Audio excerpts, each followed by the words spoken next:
right, it is October the 12th, 2022. This is The 33rd Degree by Lucifer Tim.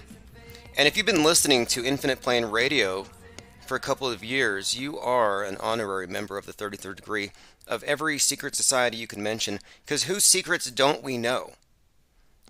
Whose codes haven't we cracked?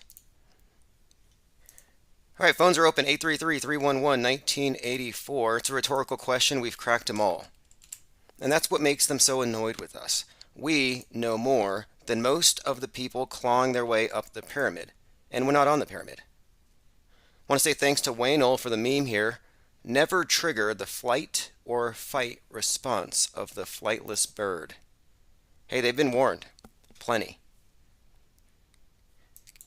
Again, memes are free. InfinitePlaneSociety.com. Join now. Get in the Discord server. And the 24/7 think tank is free access. And there's a new feature I wanted to talk about. The 24/7 OmniChat, which is our ground zero think tank. It's in Discord, and it integrates with all these other platforms, and it's a permanent record. But what's better is, now we have a voice chat, and sometimes when we're not live, I jump in there. There's a lot of us in there. We just talk about whatever. And those recordings are put into a podcast feed called the Infinite Plane Society Insider, and that is spelled INCITER, Inciter. Not that we're arsonists, but the idea is these are sparks. These are sparks to create conversation.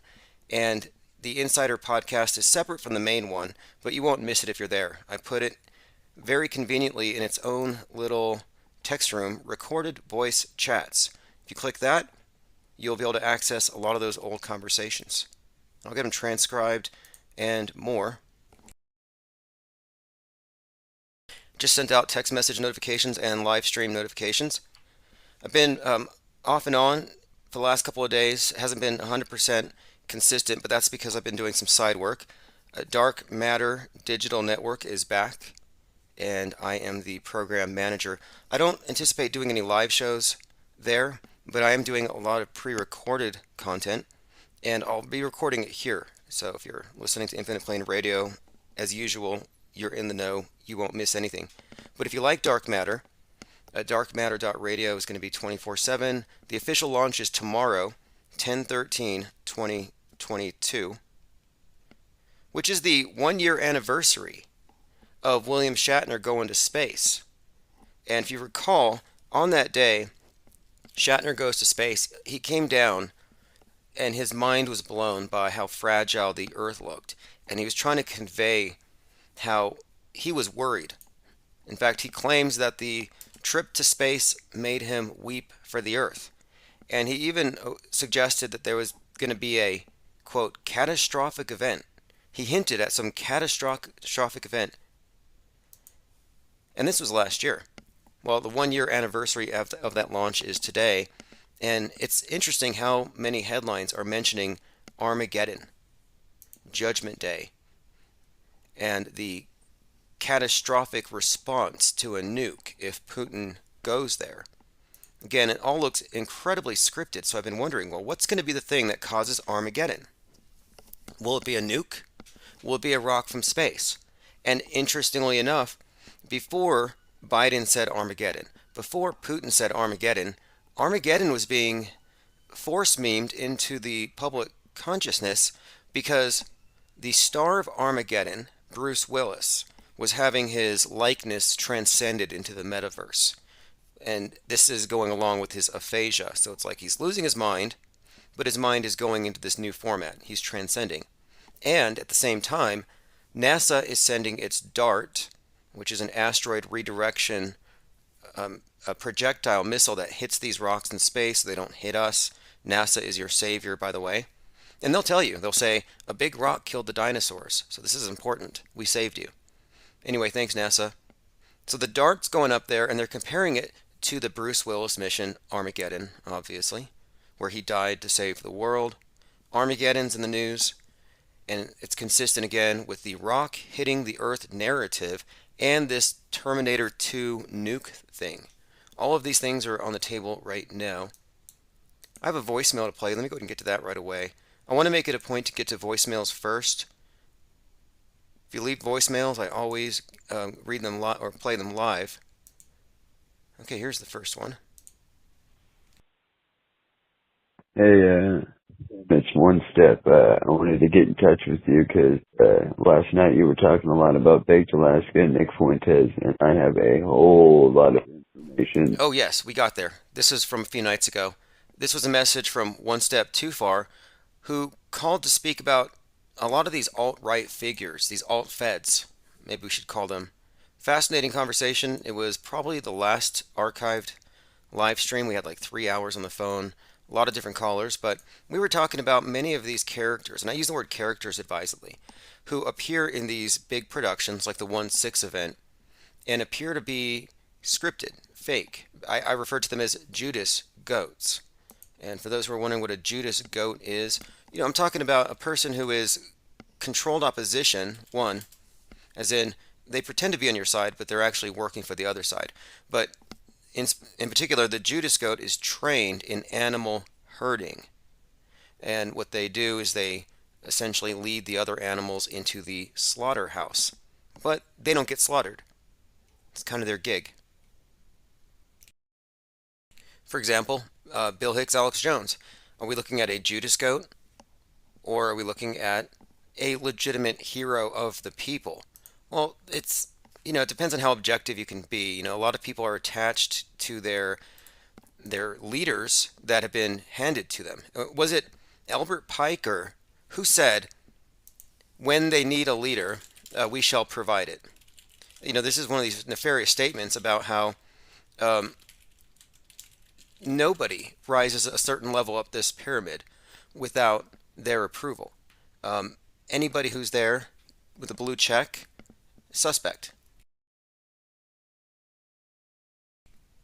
The whole idea here, of course, of the Judas goat thing pertains to this 1/6, and even Alex Jones's position with the Sandy Hook thing and the persecution of these gun companies. Like, I think this is all scripted. It's a scripted takedown of the First and Second Amendments. Speaking of which, today we have this. Dylan Roof has tried to appeal his conviction. It says the Supreme Court on Tuesday denied an appeal by Charleston church shooter Dylan Roof, leaving in place his death sentence for the 2015 shooting deaths of 9 black congregants. Dylan Roof was the one who was at a prayer meeting, shot the 9 people, and then the police took him to a Burger King. Well, this, again, is obviously fake and staged. We've talked about this ad nauseum, but some of the things that stood out about Charleston, and this was a big one for me. This was what got me to really start talking about this subject, because in my own life, nobody cares. But I was looking at this one and I was thinking, this guy seems too similar to too many other characters, and his name, Dylan Storm Roof, and they said, oh, he's going to the Storm. The Storm was some white power website, white nationalists. Again, Dylan Storm Roof. The name just stood out to me. I thought, this is too contrived. And then I looked closer at the story, and then I'm thinking, wait a minute here. The storm is coming. This is obvious foreshadowing. They started building this narrative up. And then Dylan Roof is the guy who caused the ADL to label the bowl cut as a hate symbol. A couple of things about it that seemed very hoaxy. He shoots 9 people in this church, and within a few days they have a full service. Lots of people there. The President Barack Obama was there. He sang Amazing Grace. And the place was packed. I'm like, is that enough time to clean up after 9 bodies? Is that enough time to see where all the bullets went and everything? No, I don't think so. It was a real fast event, real fast production. It just came and went in a flash, just like everything else they show us. There's no due process. They just basically play it like it's a movie. Anyway, Dylan Roof, again, the guy who popularized the bowl cut. Although now it's moved to the fasci haircut. I think it was bowl cut, then fasci, and now it's... They like to take anything that typifies a group and just convert it to a hate symbol. Do you remember when AOK just meant 666? And now it means white power? I mean, who decides? Why does the Illuminati hand sign for 666 have to go over to the white power crew? Why do they get to be the ones to define what that means? And of course, everything's a hate symbol these days, but let me go and show you what I mean. I think there's an actual term for it. Like the people who were, here it is, the the bowl cut by Dylan Roof. Again, this is the ADL heat map, which just shows you where all the hate is around the country. Hate on display database. The bowl cut, a bowl-shaped haircut resembling the one sported by Dylan Roof. Now, I haven't seen any alt-right people with this type of haircut.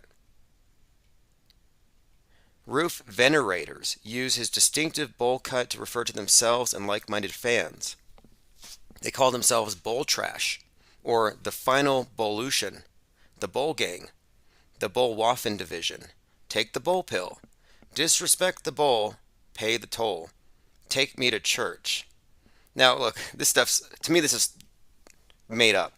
I think that the people who work for these websites who label things as hate speech, yeah, I think that they're the ones making this stuff up.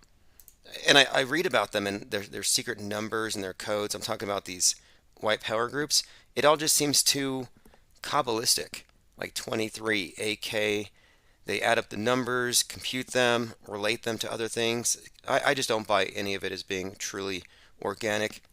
Here's a meme. You can tell this was made by a Fed. No self-respecting memester would put together some low-res garbage like this. Dylan Roof did nothing wrong.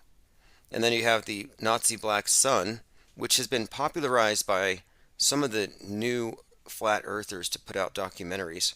He's wearing a Gold's Gym shirt. Now, what's interesting about this, around the time that the Dylan Roof happened, this Dylan Roof incident, 2015, there was this uptick on criticism against what was called toxic masculinity. So here you have Dylan Roof with noodle arms, never been to a gym in his life, but he's wearing a Gold's Gym shirt. Yeah, it's part of a costume, it's part of this composite character they've created. He represents toxic masculinity. He's burning an American flag, and he has a Confederate flag. They banned Confederate flags after this event. After this event, there were multiple reports of burning churches in the South that all turned out to be hoaxes. One was lightning. One was an office fire. One was the pastor who did it and tried to blame it on the other side. The whole thing was just hysterical. Take the bull pill, what a joke. But I like to point this stuff out. You know, this is again, if you don't call it out, they will redefine everything as hate. And you know, truth sounds to hate like, yeah, I think was it? Yeah, I believe it was George Orwell who said that truth sounds like hate to those who hate the truth.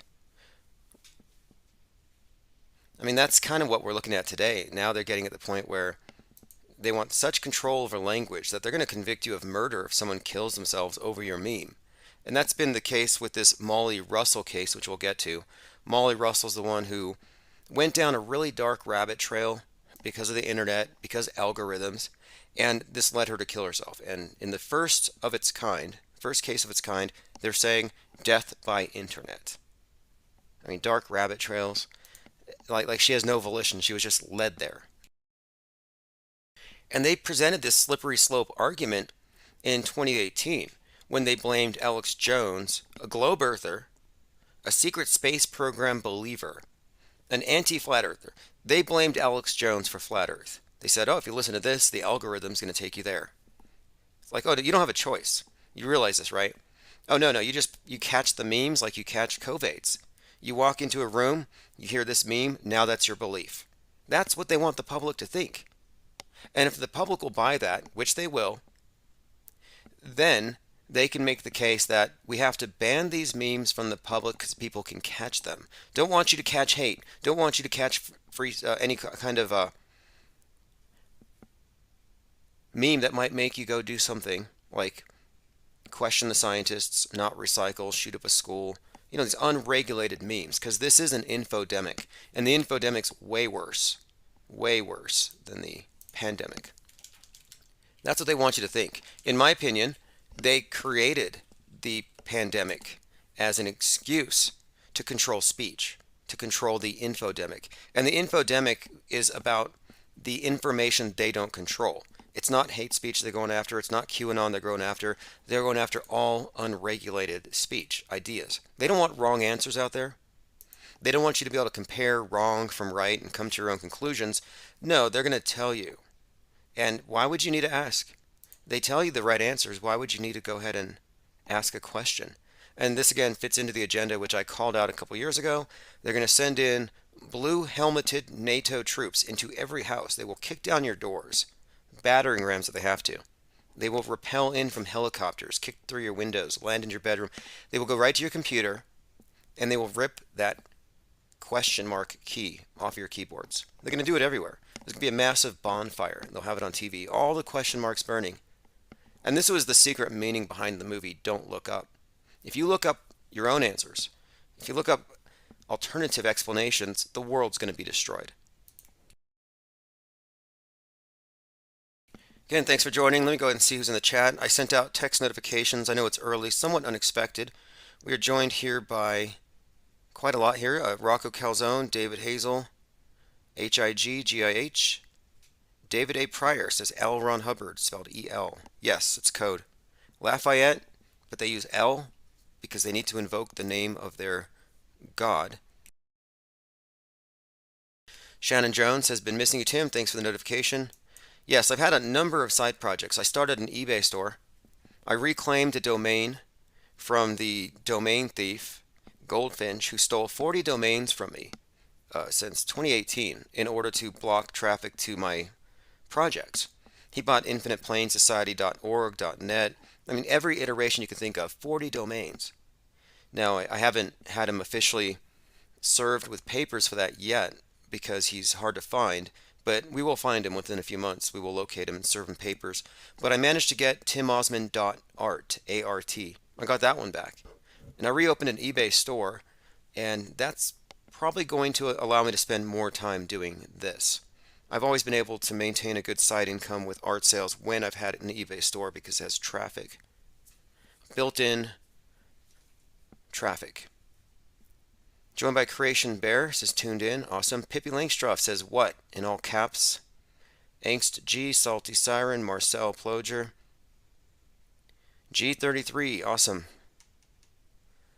All right, Zero Infinity Live. Thank you for joining. I'm going to hand out wrenches here momentarily.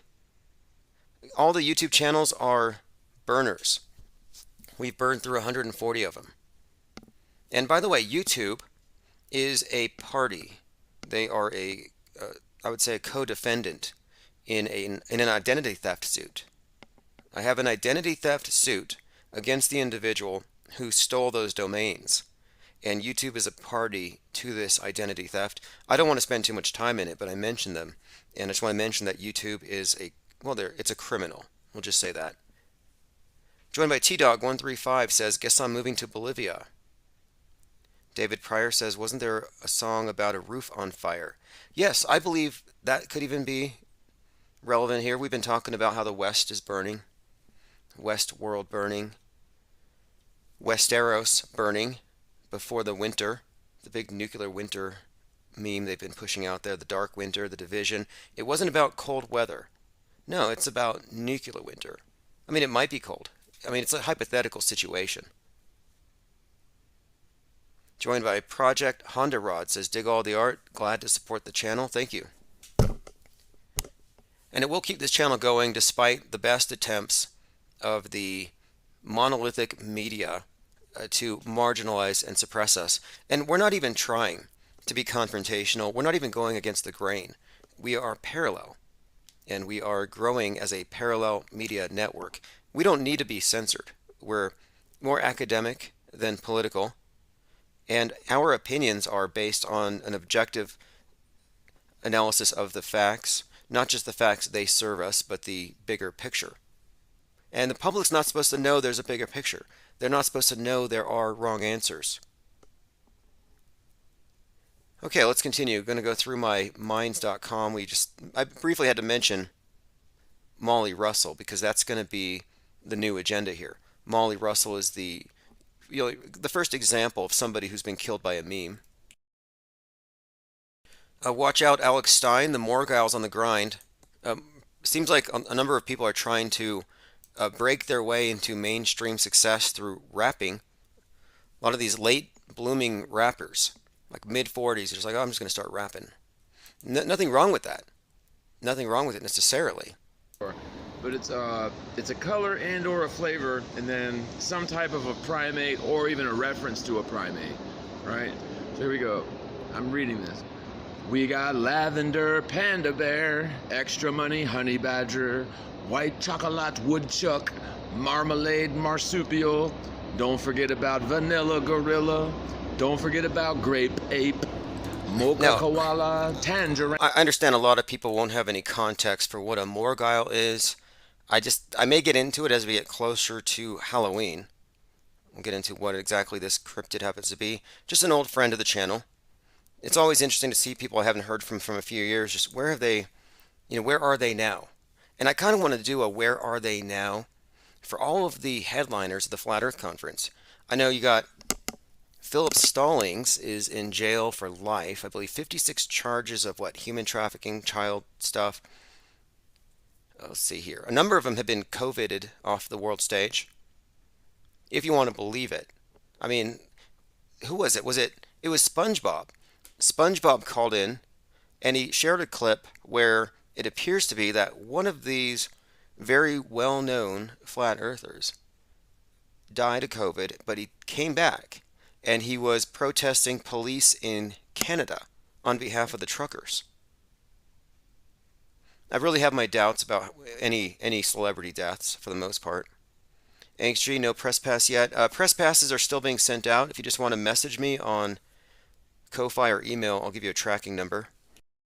Press passes were delayed by about a week. I was off, but for the most part, they're heading out. We have more than 160 now. I need to get an exact count. And if you are doing any kind of reporting or interested in doing reporting, one of our plans for the near future is to crowdfund stories. We've done this stuff before. We crowdfunded a steam-powered rocket that garnered a lot of media attention. We crowdfunded billboards. We've crowdfunded art shows. And I thought, it might be a good idea to crowdfund certain stories. We want a certain event covered. Like, for example, on Friday, the Pillow Guy, Mike Lindell, and Steve Bannon are going to be engaging in election denialism in Ruidoso, New Mexico. And I thought, I'd go out there and cover it, talk to the Pillow Guy. And so someone else is there, Dave Clements, the professor Dave Clements, who was at the Cyber Symposium. And he's the one who happens to have an uncanny resemblance to the author of those Baron Trump time travel books, Ingersoll Lockwood. Yeah, Professor Dave Clements looks like Ingersoll Lockwood. And many have pointed this out, thinking this guy's a time traveler. Again, that's some Q stuff, but this guy's up to his. These are all basically deep in the whole Q terrain. This is again Steve Bannon, War Room, insurrectionist, Mike Lindell, crackhead CEO, insurrectionist. Anyway, they're going to be about 3 hours away from here, and I would consider driving out there and covering it. But I'm not going to send anybody on a trip like that unless we can cover their gas expenses. Now, if you want your press pass linked, your social media linked on the infiniteplane.media website, I can do that. So all press pass carriers, if you have a Twitter, or if you just have a media contact, or if you just want your name listed, your moniker, we can put it on there as a reference point. Just send me a message, go to Infinite Plane Media, and there is a contact box. Salty Siren says, my main TikTok account is banned, so you'll have to update my new one. Yeah, they're probably mad because of Salty Siren's account, I believe Infinite Plane Media has more than 1 million instances on TikTok. All right, I'm going to go ahead and try to catch up with a number of different subjects we've been following. Jim Carrey's been on our list lately, simply because Kanye West compared his experiences lately to that of the Truman Show. And as we've predicted, Kanye West's world is burning. If you recall, back in January, there was a fire in the Bronx. It was a 19-story building. 19 people were reported dead. It was on 1-9. It was started by space heaters. It was the northwest of the Twin Parks Towers. And at that time, I was talking about the significance of the word West in this bigger script. Westeros burning, Westworld burning. Then we have the Kanye West situation, and I was correlating these things as Kanye West was at that Dawn Day 2 event with the burning house. And the burning house symbol is echoed in all these mainstream productions, all these big shows like on Netflix. The same symbol is repeated all over the place. And I believe the burning house represents the West. And this has been one of our repeated themes. And I've been suggesting that as the West burns, as it gets the nuke, the Terminator 2, which is coming, as the nuclear winter arrives, we're going to see America take a fall, and it's going to be personified in our celebrity dramas. And I think that Kanye West's fall from grace right now is part of the fall of the West, part of the this agenda. And there's quite a lot with Kanye West's character. He's not just some celebrity who's way too enabled and too rich and too irresponsible, too unaccountable. No, this is a I believe this is a story kind of analogous to what we saw with Charles Manson, and he is a cult leader, but also with O.J. Simpson. There are some elements here that are being repeated. But what's more, Kanye West is in trouble with everyone because he had a fashion show, and he put out a line of shirts that say White Lives Matter, and then he goes on to Tucker Carlson. And then after this, within a few days, he gets some blowback for the White Lives Matter, and he says some things about Jews, going Death Con 3 on Jews. Now, Death Con, Def Con, interchangeable, I guess, but this wasn't taken well, and there's a ton of blowback, which we may cover some of it, but mainly it's this. White Lives Matter. Who would wear that? Well, that's already been associated with skinheads, KKK, white nationalists. Not that they would use it, but my point of it is that this goes into the black versus white, not race, but this black versus white alchemical polarization. They're creating these poles that they can then synthesize. It's not about anything other than this continued schism that they're putting in the middle of our existences here so that we're never going to be friends, that there has to be some third party to reconcile things once these two ends are collided into one another. And that's what's about to happen. So the helter skelter is what came to mind when I'm watching this, because if you recall, Charles Manson did these Hollywood killings, and it was blamed on Black Panthers to instigate a race war and wipe out everyone but the whites. That was like the whole story of Helter Skelter, as crazy as that sounds. And it's going to be pinned on these murders, the murder of Sharon Tate, pinned on Black Panthers. Well, Kanye's dad is a Black Panther, interestingly enough. And today the corresponding group would be the Black Lives Matter.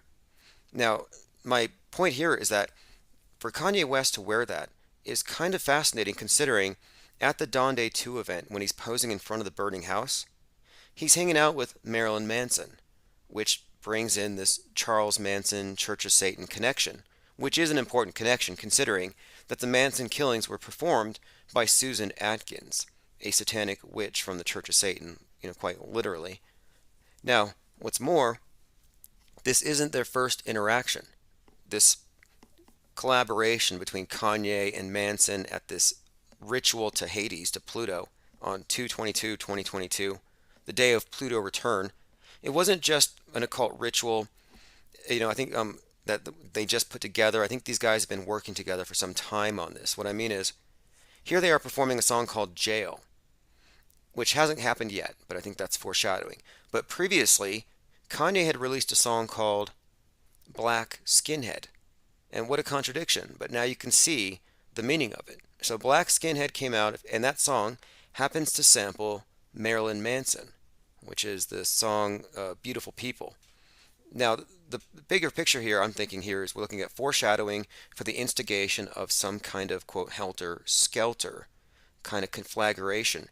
And this is all very much, I think, tied into the return of Pluto, the meaning of it, and the Kraken, which is associated with it. But again, Black Skinhead, that song was in the news recently because the director of the new Elvis movie reportedly played that song for all of his actors before every scene to, quote, hype them up. We'll continue to look at some of the blowback here. Let me catch some comments. Penguin Doctor says, got my press pass, medical correspondent. Excellent. All right, let's continue. I'm trying to follow up on all the comments. We have about 40 people here. David Pryor says Kanye is also a conspiring theorist. He did compare himself to Alex Jones. And he also, when he was talking to Tucker Carlson, he pointed out some interesting things that we've been talking about. As in, he noted how when there's an event they want us to focus on, and he was talking about Uvalde, it feels like the Truman Show. You can't avoid it. And he's right about that. Penguin says you could easily do a JL interview monthly.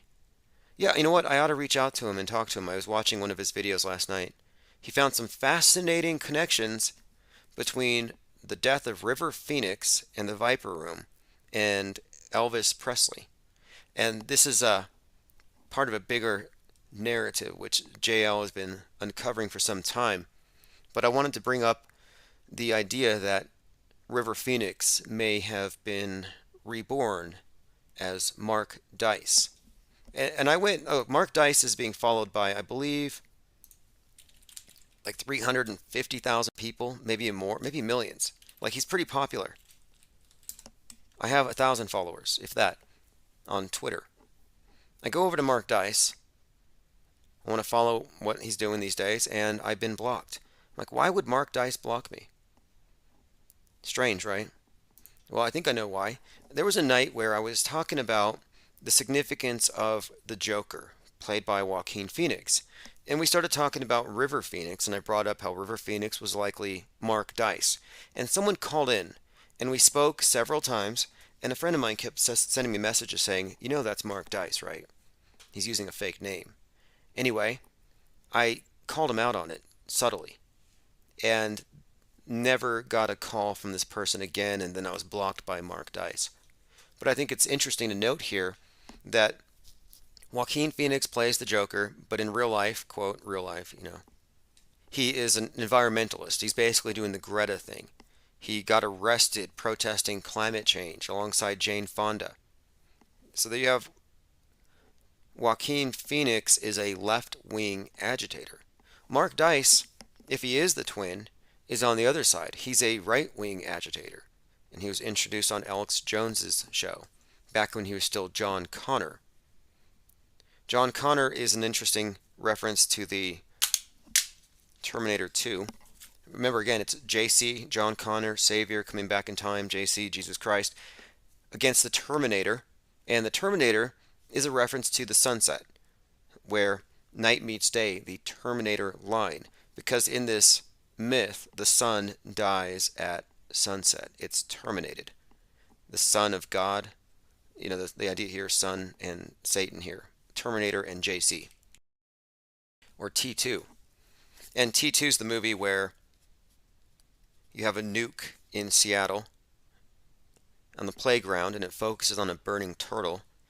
T2, I think, could be a reference to the second coming in a few ways, but also Pluto 2. Again, Pluto returned to its position where it was on July 4th, 1776, and the significance of this is difficult to overstate.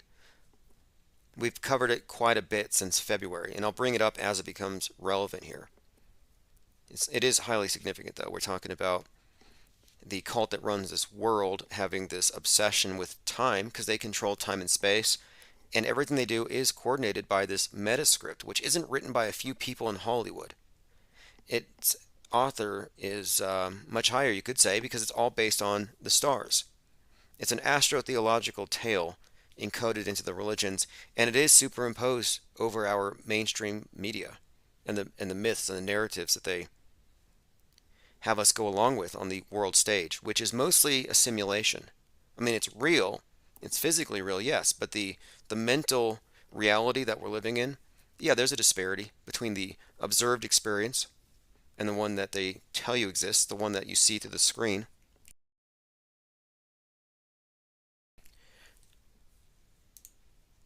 All right, let me continue. Travis Cloud says Mark Dice blocks you. Oh yeah, you got to see my blocked list. If you saw my blocked list, you'd be, well, it's a who's who of, I think, gatekeepers, guardrailers, and people who are charged with controlling sensitive information while being disguised as truth tellers. I had a long conversation the other day. It was a group chat in our Discord server, and it was Pete Shea who brought up something very interesting about James Cameron. James Cameron, who brought us the Terminator 2. James Cameron, on 9/11 2001, was on the set of the Titanic. During 9/11, he's on the Titanic and he's eating a sub. And I'll get to that later. But the significance there to me is one, the Terminator 2 movie was replete with 9/11 predictive programming. On 9/11, he's on a Titanic, which I think is a symbol for the West and the West sinking. It's a symbol for the Tower of Babel. It's the symbol of too big to fail. Now he's on the Titanic eating a sub. Now again, I mentioned the Titanic recently because it's been used as a metaphor for the Earth for global warming, and the iceberg is the global warming we're denying or ignoring. We are ignoring this big iceberg, or we're just not aware of it blissfully because we're too big to fail, right? Capitalism too big to fail. Mother Nature won't stop it. That's the idea with the movie Don't Look Up. Earth is now the Titanic. The iceberg is the comet. The comet symbolizes global warming, but in the movie it's the comet that's going to hit us in 6 months and 14 days. And who's the face of that movie? Leonardo DiCaprio. Why? Because he was the face of the Titanic. It's just to reiterate the symbolism there that the world will, be destroyed by this Titanic. Again, this symbolism behind everything tells us this, greater story as it unfolds. But again, don't look up information, don't question the science, or we will all die. And by the way, in the movie Don't Look Up, Leonardo DiCaprio was he was an agoraphobe. He was so scared of the sky, of the sky falling, he had to take anxiety pills. The message of that is, if you knew what this scientist knew, you too would be taking pills for anxiety.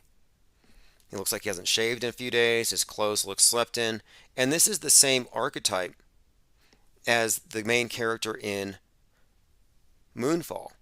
Same thing, neck beard, doesn't sleep, and he's got to take a lot of pills because he's so scared about the future. And these are movies that came out concurrently, sending the message that the Noah of our time is not being listened to. It is the scientist. And if you knew what they knew, you would be building your ark. You would be in your ark by now if you knew. But I bring this up because James Cameron is on the set of the Titanic on 9/11 eating a sub. And I'm thinking there's got to be a connection here. 9/11, Titanic, I can see that. But the sub made me think about submarines and this whole hunt for Red October, which is right now being played out on the world stage. And then you have Russia with this submarine and the Poseidon nuke that can set off a nuke tsunami. Poseidon releases the Kraken. I mean, the story is very well integrated, and these little clues are constantly popping up. Now, I'm going to play a clip here. This is Jim Carrey. Again, we've been talking about Jim Carrey, another JC, and here he is talking about the significance of the number 33. We brought him up because Kanye West felt like he was in The Truman Show, and I went over to a Jim Carrey video. He was on Jay Leno a number of years ago, talking about how he manifested his life by writing a check for himself in the Hollywood Hills, up on a hill, writes a check, says, for $10 million per each film. He writes himself a blank check, puts it in his wallet, and then he achieves this, and he brings out this check that's all worn and tattered, and he shows it to Jay Leno. And I thought, this is pretty interesting. It didn't seem scripted, and it seemed as though, I mean, obviously he's talented and skilled, and that's what got him the gigs, but the idea that he manifested it by visualizing it is something that he brought up, and it's very consistent with his character, his persona. He's often bringing up these types of experiences, and here's a very interesting clip here. And it makes me wonder, are some of these people a mix of actors slash puppets, and are any of them rogue? Do they ever express thoughts that are meant to be, or that ought to be kept out of the minds of the masses, or are they all just limited hangout operatives? But let me play this. 33 vertebrates in your spine. There's 33 years in the life of Jesus Christ.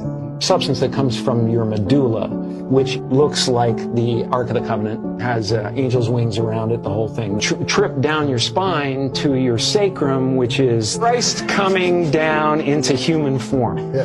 And if you don't squander that essence, that sexual essence, it ascends again and goes back up to heaven, which is your thing. It's also the story of Santa Claus. Why he comes down the chimney is because this juice or this substance actually passes what's called the claustrum, which is where they got Santa Claus.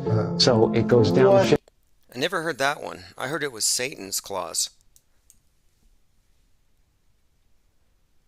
Penguin Doctor says, watch the movie Sphere, Manifesting. Cool movie.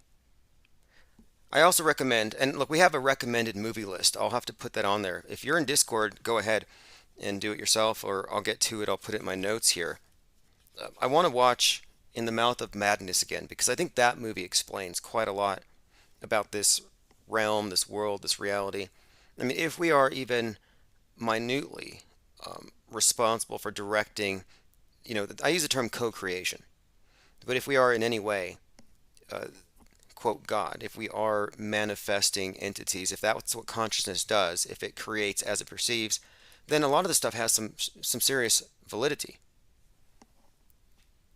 And this would explain why the MSM, which is the de facto church of the world, would be so insistent on holding the attention of all of these little co-creators. It essentially allows them to aggregate God-like power and creative control. All right, let us continue going through my minds.com/Infinite Plane Society. Okay, I have a question. By the way, McAfee's not dead, according to his girlfriend, or one of his girlfriends. If you watch the documentary on McAfee, it's on Netflix. But how is McAfee not Frank Zappa? Because here's a clip here, and this is Frank Zappa. But he looks and he sounds like a McAfee. I'll go ahead and play this clip. And this is another one of those individuals who seems to be kind of over the rails. Like one got away. I mean, what do you make of it? You have some of these celebs who seem to know too much. But it could be that the public is just too disconnected to make it. Okay, here we go. This is not McAfee. This is Zappa talking about mind control. Train people to be ignorant with style. They give you the equipment that you need to be a functional ignoramus. American schools do not equip you to deal with things like logic. They don't give you the criteria by which to judge between good and bad in any medium or format. And they prepare you to be a usable victim for a military-industrial complex that needs manpower. As long as you're just smart enough to do a job and just dumb enough to swallow what they feed you, you're going to be all right. But if you go beyond that, you're going to have these grave doubts that give you stomach problems, headaches, make you want to go out and do something else. So I believe that schools mechanically and very specifically try and breed out any hint of creative thought in the kids that are coming up. Interesting. Getting rid of any kind of creative thought. And there's a war on memes, as I've been saying here. By the way, we are on 24 plus podcast platforms. I'm going to put a link below. If you ever miss any of the archives, if you want to be up to date, no matter what you're using, whatever platform you're on, I probably have it covered. It's one of the things I've been working on the side here is our lateral expansion. I'll put a link there to podnews.net. Again, Infinite Plane Radio is on 25 plus podcasting platforms. Okay, this is an oldie, but there is no settled journalism. New facts need to be considered. And as much as the media would like to burn a lot of their blooper reels, they can't. Not as long as people like us are around to constantly remind them of how fake they've always been. And they don't improve that fast. I mean, really. Their special effects they leave a lot to be desired. This is a CNN hoax. You've probably seen this one, where they were pretending like a Scud missile was hitting.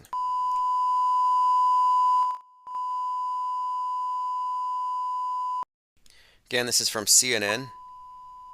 You're about to see coverage of the Gulf War 1991 live from Saudi Arabia. Charles Jaco. If you need to take cover, I notice that you've got your gas mask in your hands. If you need to put it on, please do so. If you need to take cover, please do so. If you are able... Now, I believe the trees behind him are basically fake. They look like they're from a hotel lobby. The backdrop is fake. He's conveniently holding a mask. The Scud missile hits, and he puts on his mask awkwardly. And I used to train people on how to put these on. I was an NBC NCO when I was in the military. This is a hilarious joke. And then his friend shows up, and he puts on his helmet, but he doesn't get the mask on. Up in the skies, scanning the skies to see what they can see. Do we see much of anything out there? Can we see much of anything? Okay. Well, apparently there was some word of outgoing. Again, we cannot be specific about the direction.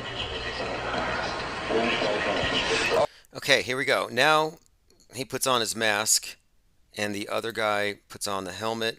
And they're claiming, though, it was not deadly. It was just fumes from the missile.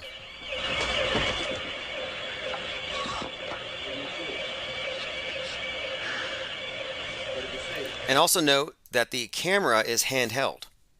Now, the cameraman has got to be a pro with his mask. If he can keep the camera that steady while putting on his mask, unless the cameraman didn't put on a mask. And you know what's interesting is this is exactly what we noticed in 2020. There'd be some reporter with a mask on talking about the public and how they're unwilling to socially distance and how the public's not obeying the commands. And then somebody walking by from the general public would say, "Why isn't your crew masked?" In other words, the camera crew, the people on the other side of the camera, yeah, they never bothered.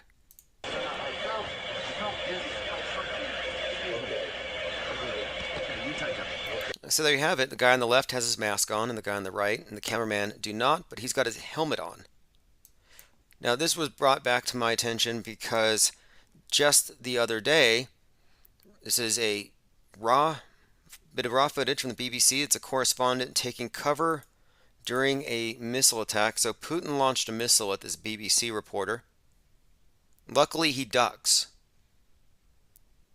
And I just think that their timing is incredible. Hugo Bachego is broadcasting live from Kiev when the first rounds of the strike came in, and he ducked for cover. This is action here. Action-packed news. Doesn't look green screeny at all. Okay, Hugo. And now behind the reporter, you have a pile of burning tires and a burning tank. Not the same scene. There, our correspondent in Kyiv, obviously for obvious reasons, taking cover at that point. But just talking us through the latest on this. Well, I hope he survived. So nonchalant. But this is all manufactured drama. I have been looking at a lot of the recent footage, and it looks like a mass casualty drill. I mean, the LARPing is off the chart. LARPing is live action role playing. Mass casualty drills presented as real.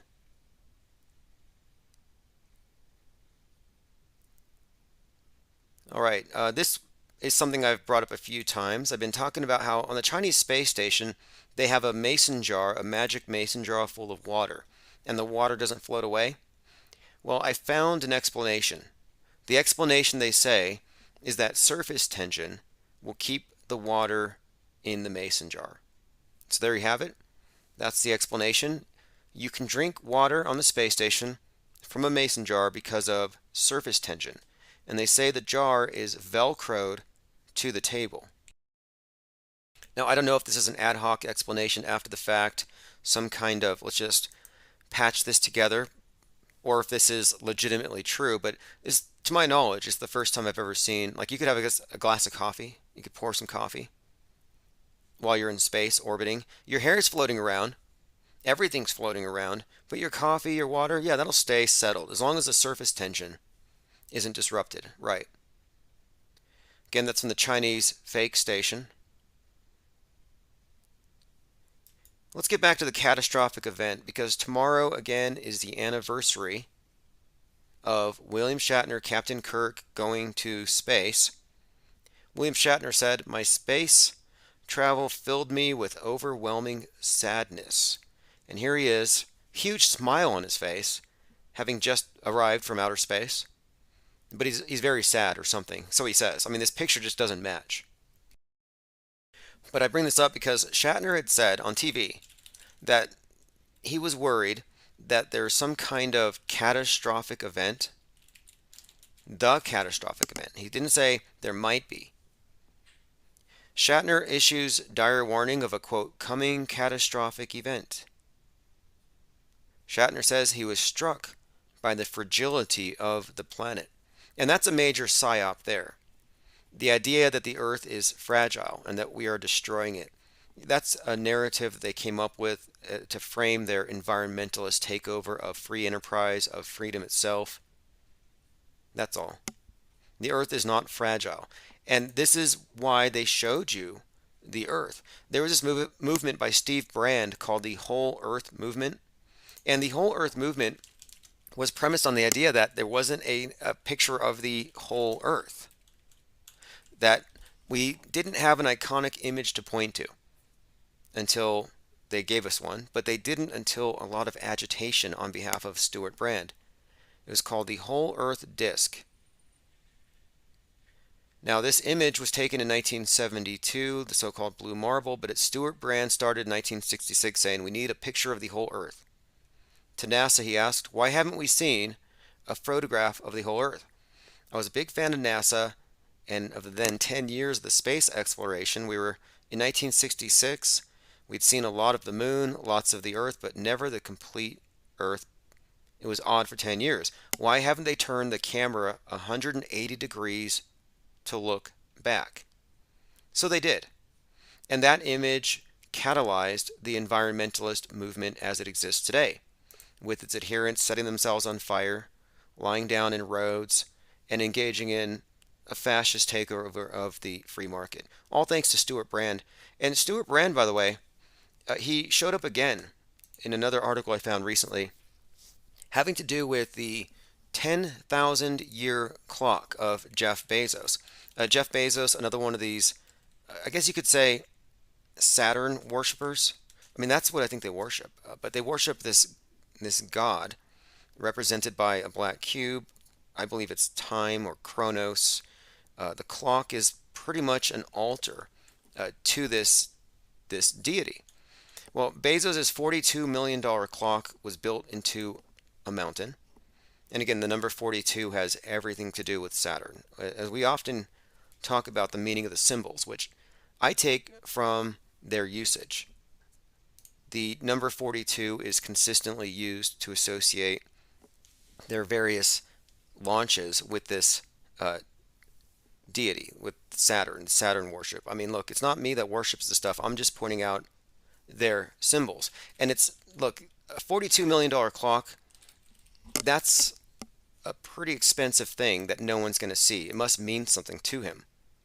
It's a 10,000 year celestial ritualistic clock inside of a mountain. It's called Sierra Diablo Mountains. The Devil Mountains. Imagine that. Now, the thing is, Stuart Brand, who I just mentioned, he's the co-founder of something called the Long Now Foundation. And this Long Now Foundation is behind this 10,000 year clock in the Devil Mountain. They think in 10,000 year terms. Now again, this is a thing that's built into the mountain inside, but there's one part of it that you can find above the mountain, and that is the, quote, capstone. This is from bazinga.com. How much will it cost? $42 million, a $42 million project in the Devil Mountains. There's a spiral staircase that surrounds the clock. And I even found an image of Stuart Brand in a purple robe, like worshiping the thing. Strange cast of characters. William Shatner, Jeff Bezos. Now, why William Shatner? Well, he's Captain Kirk. And I think there's a significance to the name Captain Kirk. I think it may even be associated with Captain Cook, a famed explorer who went around Antarctica, letting us know there's nothing to see here, all ice. Because these space explorers are there to do the same thing. Nothing to see here, empty space. Space travel is science fiction. It's a hypothetical. It's something way in the future. And this is to take your eyes off the ground and have you looking at distant real estate light years away instead of recognizing that there might be more here. They might be hiding from you. I don't believe he really went to space, and I don't think he's that great of an actor.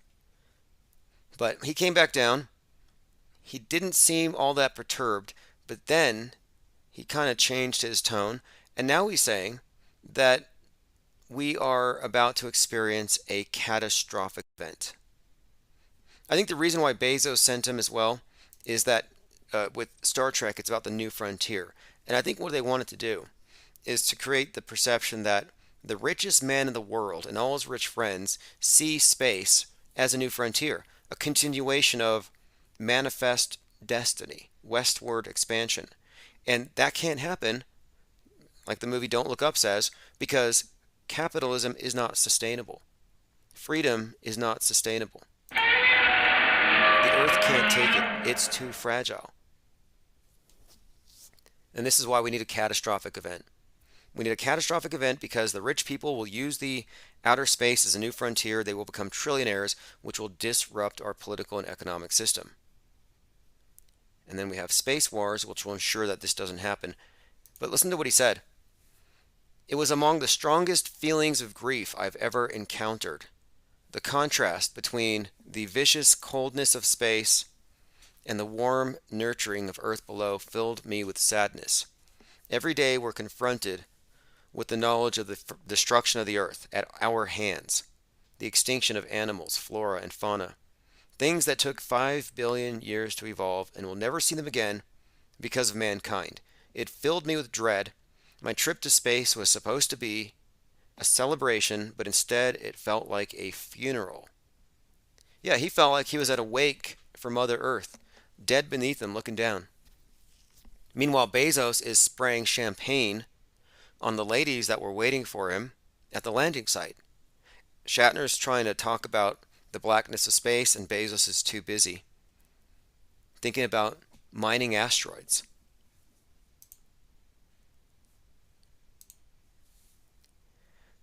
Going through some comments. Penguin Doctor says, an actor acting, what a concept. You know, for some time, I had been comparing William Shatner and Buzz Aldrin. I'm like, who's the better actor? Who's the better astronaut? And Aldrin's the better actor. He's convinced the world for more than 5 decades that he's been to outer space. William Shatner, yeah, he's an okay actor, I guess. But again, when it comes to being an astronaut, this is where it gets kind of, I would say, paradoxical, because Shatner spent more time in fake space than Buzz. And if outer space travel is all simulation, then you would have to give the better astronaut title to William Shatner, even before he literally went to space. Joined by King Rollo says the earth is flat and motionless. True. He says, watch 200 Proofs by Eric Dubay. I have a question for Eric Dubay. You know, Eric Dubay doesn't like NASA. I'm wondering why. Wasn't NASA started by Nazis? It just puzzles me. You know, you got someone who is tremendously in favor of National Socialism like Hitler imagined, ethno-fascism. He wants Europe to be just for Europeans, even though he's in Thailand teaching yoga. But again, he's totally a Nazi, but he doesn't like these particular Nazis, and I just don't know. There's some kind of a disconnect there. But I cannot de-recommend any of the research. I think people need to see it for themselves and think about it for themselves. I mean, many of these so-called flat Earth proofs could easily be refuted, but the same could be said of the ball Earth thing. And really, this is a matter of getting someone to ask themselves certain questions. Have you perceived it for yourself? And a lot of people are liars. I hate to say it. A lot of people will say, I've seen the curve. I went on an airplane. Well, I don't care who says it. They're lying. You cannot see it from that altitude. You're not high enough.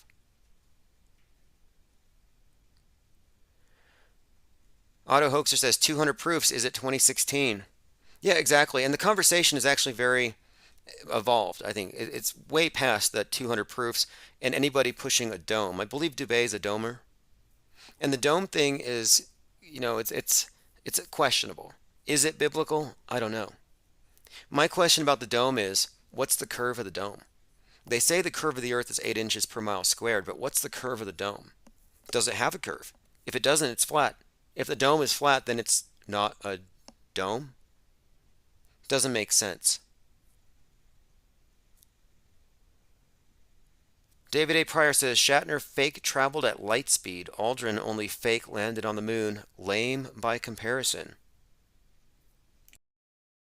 Restless Bear says people are liars big time. They are. They lie to themselves, and they lie to protect lies. And that blows my mind. I was talking to a globe earther who said that he was taught in school that the only moon in the solar system that doesn't spin is our moon. And he was telling me this authoritatively. And I'm like, no, I'm sorry, but according to the official narrative or official story with heliocentrism, the moon rotates on its axis every 27 days. You just don't see it. It's always turning when you're asleep. Just got to keep your eyes on that thing. But we never see the other face of it, yet they say it turns. They explain it as synchronous orbit, which I think is contradicted by tidal locking. Like, I'd like someone to explain to me how you can reconcile having tidally locked and synchronous orbit true at the same time. I think these are mutually exclusive. It's either or. If it's tidally locked, it's tidally locked. It's not spinning. If it's spinning, but the spin is disguised by a synchronous orbit, then it's not tidally locked. But yeah, it's spinning. And your solar system's flat. 99% of the people who believe they're in a solar system spinning around the sun don't know the solar system's flat. And they all think that they're clever. They're like, oh, well, if the Earth is flat, why are all the other planets round? They don't say spherical. It's not in their vocabulary, weirdly, because they should be saying spherical. Well, those planets are spherical by all of the pictures we've been shown by NASA, all the CGI, perfect spheres, all of them. Yet the Earth is not a sphere. The scientists will tell you the Earth is an oblate spheroid, chubby in the middle. The solar system's flat and the Earth is an oblate spheroid, but every other planet is a perfect ball. Show me the oblate spheroid in space. Show me a planet that's an oblate spheroid. You can't. Mars, oblate? No. Saturn, no. Jupiter, no. Nope, all perfect spheres.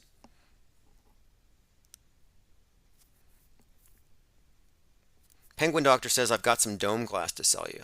I'm pretty sure they were selling cut dome glass at the Flat Earth conferences, but only for the VIPs. I got into the VIP room at the Denver conference before they threw me out. They had a few people escort me out. In fact, when I walked into the Denver Flat Earth conference, I was grabbed by my wrist, and I didn't resist because the lady was, I knew her, and I thought she was introducing me to somebody, and she seemed like an old aunt. But apparently, they thought I was going to be a problem, and they dragged me over to this guy, John, who was a cop, and they had their eyes on me the whole time. They kicked us out of VIP, even though I had tickets. That's how much they want to control these topics, because we would constantly refute the idea that we should assume there to be some kind of an enclosure above our heads. I mean, what a trick, to say, hey, there might be more land, but the instant people go that route, they say, but you can't go because there's a dome over you. Like, show me the dome. Although there is a cult, you could say, within the bigger flat earth movement that do believe in this dome, and they actually show glass to the members. I was actually let in on this by someone. Diana South says, if the dome was glass, wouldn't we be fried like ants under a magnifier? Interesting question. I guess the idea is that the sun is on the inside. But there are so many different ideas, and it's worth talking about because it's not uniform. They'll say the word firmament, they reference the Bible. I don't consider the Bible to be a geography book. The relevance of the conversation to me would be, how many Bibles would it take end to end to reach from the North Pole to the edge?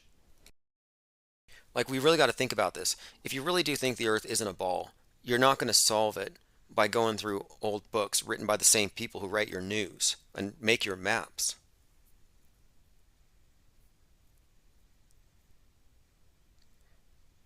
All right, let us continue here. Going through my comments. Someone says, get the Fed app. Oh, yes, Flat Earth Dave. Well, I think it's now changed to True Earth Dave. This is what's interesting, too, is that the Flat Earth movement was blowing up until 2018, and the mainstream media put so much pressure on YouTube that they blocked the search filters. They cut off those conversations. They made it impossible to have all night conversations about cosmography. They don't want us talking about the big picture, whatever you think it is. I think it's a travesty that they got rid of it, because if there's nothing to it, well, let us talk ourselves through it and eliminate it from the discourse. Why try to bury it? Not that they did, but for some they have. I mean, I'm not cowed. I never accepted any of their labels, like conspiracist. Do you remember you used to be called a conspiracy theorist because maybe you had theories? Makes you sound smart. But now you're a conspiracist. Conspiracism. Very clever what they did. But anyway, there's a Flat Earth conference next month. But it's not a Flat Earth conference. It's a, quote, True Earth conference. True Earthers. True Earth. They're hiding from the F word. Why? Is it to dodge the algorithms? I guess. I mean, that to me, it's like, what are you, crypto flatties now? You can't just say it. You have to hide it. And good luck on a rebrand at this point. To me, the word flat is the most effective meme that you could possibly have. It's the opposite of what they're positing. And it doesn't mean you know for a fact, but it's saying, let's start at ground zero and ask ourselves, have we really seen the curve? And I haven't. Anx G says, Dearth is the Forrest Gump of flat Earth. He's everywhere. Well, he's not at the edge, nor has he ever talked about it, and he won't say the word infinite. You know, there's some kind of order out there, some memo that was put out, because they will say he invented a word, not finite plane. He said maybe it's a not finite plane because they've been told not to say infinite. And in their latest documentary, it was called Level, they refused, this is to me, they refused to consider, I think this is insane, but I think this is, to me, this is an evidence here that it's gatekeeping. They refuse to consider exploration. They say you can't go. If you get on a boat, the Navy will kill you. There are guns. There's a radius, there's a perimeter of armed guards. And if you go too far, you know, penguins with machine guns, 360 degree, got you surrounded. You will die. Like, that's not a good starting point for a conversation. Just can't go there. Don't even think about it. And I think that's one of the keys here. Thought control means you don't let them have certain things in their imagination. Don't let them think outside the box. Keep them confined. Otto Hoaxer says, Sean telepathic Sasquatch baby Hitler. True. True. Sean Hibbler from Level. I'm not sure about the baby Hitler thing. Oh, yeah, that's right. Hicks called him Hitler because his name Hibbler. And he uses the Nazi black sun, like the one behind Dylan Roof. Yeah, the Nazi black sun is the new symbol of the true earthers. Again, they can't scrap the whole Hitler thing when we're talking about geography. You know, ditch your Mein Kampf, ditch your Bibles, and get out your telescopes. You know, make observations. But I did recall hearing Sean Hibbler talking about the telepathic Hitler. No, I'm sorry, telepathic Sasquatch. Sorry, the Sasquatch apparently was in the woods, and he knew it was there, and he was walking out to meet it, and it stopped him telepathically and asked him if he was ready. He wasn't, and he turned back. I might find that clip. If anybody wants to go over Bigfoot stories or telepathic Bigfoot stories, I'm game for that. My only problem with Bigfoot, my main issue with the Bigfoot thing, is that the sightings mostly amount to nothing more than kind of a non sequitur argument. It could be a bear. In fact, before you jump to the supernatural, I think you do need to explore the more mundane and likely explanations. And if you've watched videos of bears, when you're not looking, they walk on 2 feet, probably most of the day. I've seen goats do it too. But bears walk on their hind legs, not just at circuses, but they do it in the woods. And if you see some bears in the woods and they're walking like people, and it's late at night or early in the morning, it's going to look like a Bigfoot. It just is. because it's, they stand so tall.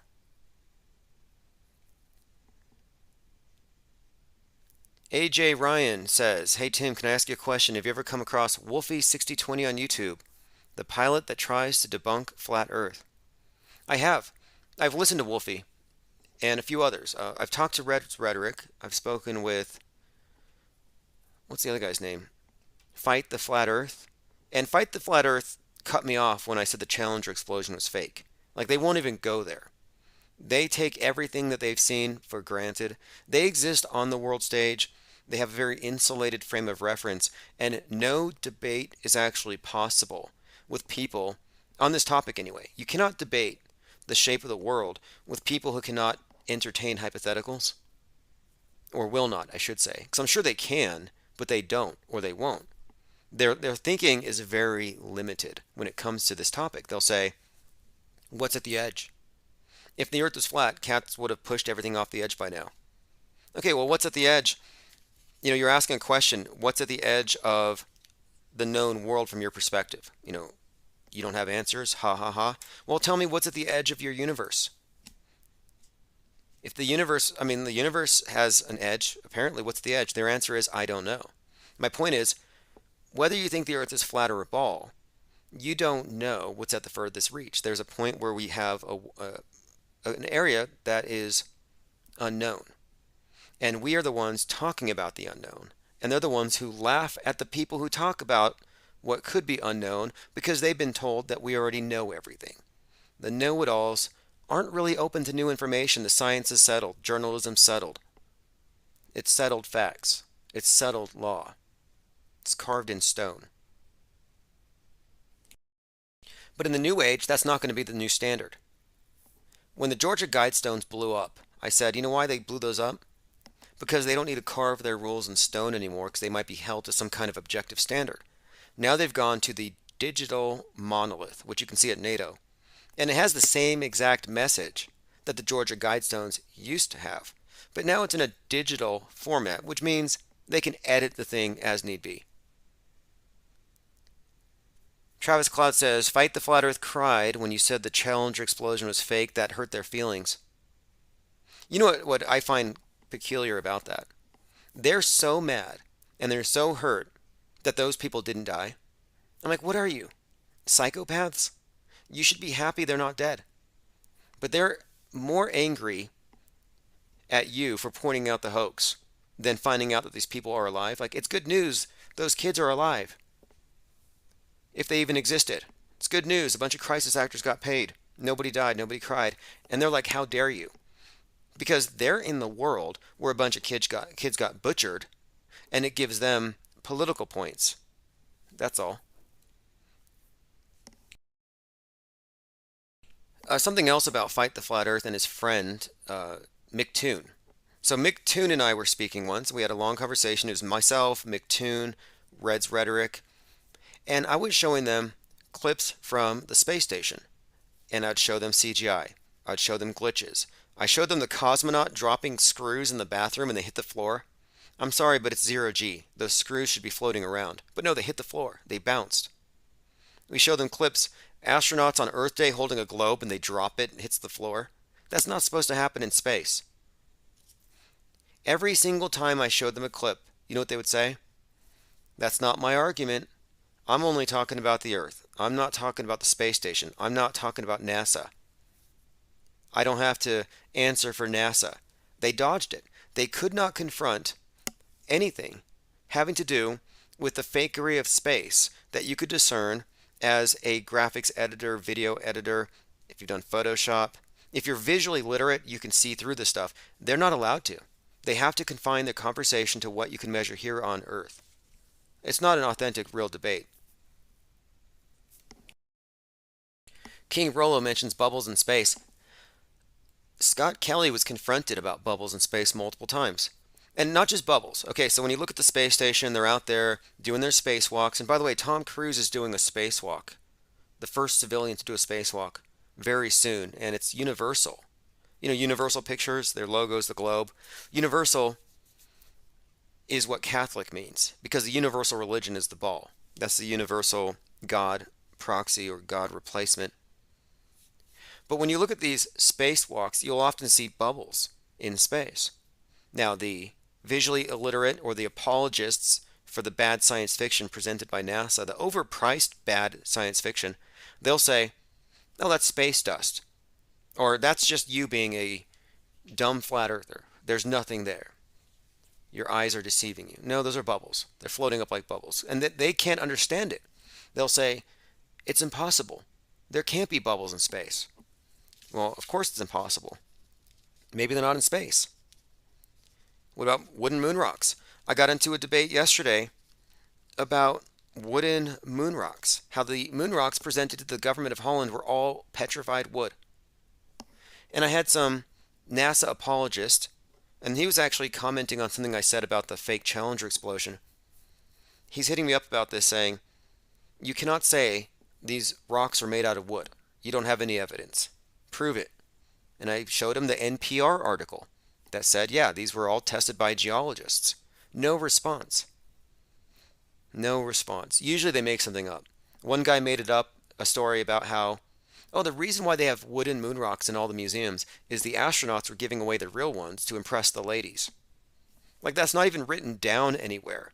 They call us the conspiracy theorists, but they make up conspiracies to cover up lies that they weren't even paid to tell.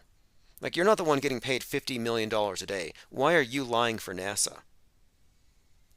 But when you look at the spacewalks, you'll see bubbles. I've seen a clip with a squid floating around in the back, no joke. Someone reported on it. Some believer in outer space said, there's a dragon by the ISS. I remember thinking about this.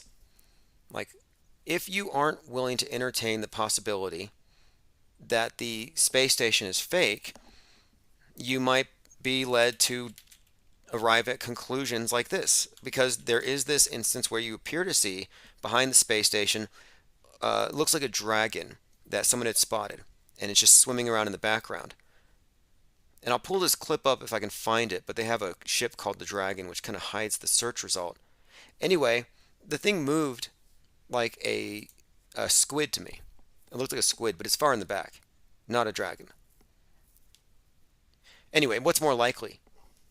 A squid or a dragon? Well, dragons are fake, squids are real. There is a scale model space station in a pool of water, desalinated water. Could be a squid. And last year, Elon Musk did send hundreds of baby squid to space. So there are space squids. Maybe they let one go.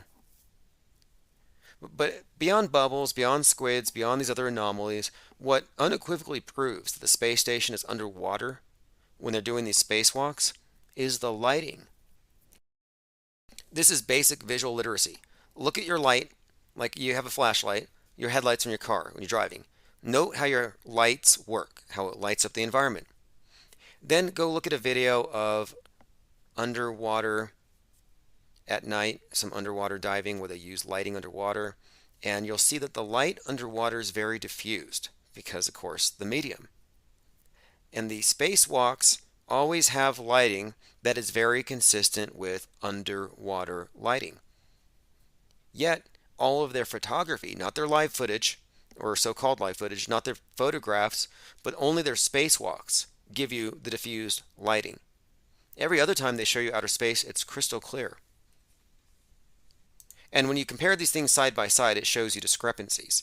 Look at the zero-G astronaut with their hair floating around and compare it to somebody on a parabolic flight. There is no comparison. These are two different phenomena. One is fake, one is real. AJ Ryan says, I watched a few of Wolfie's videos and I didn't like his attitude. Look, these guys aren't credible. And a lot of them are really mad. And I think one of their techniques is to shame people. And to me, that's really not science. To me, science is about facts and presenting facts. It's not about attacking people for not believing something. Maybe they don't understand it completely. But these guys are not credible witnesses. I'm talking about Fight the Flat Earth, McToon, Red's Rhetoric, Wolfie. Any one of these, Simon Dan, any one of these full-time professional Flat Earth debunkers, all of them believe in all the fake news. They believe in all the fake shootings. They believe in global warming.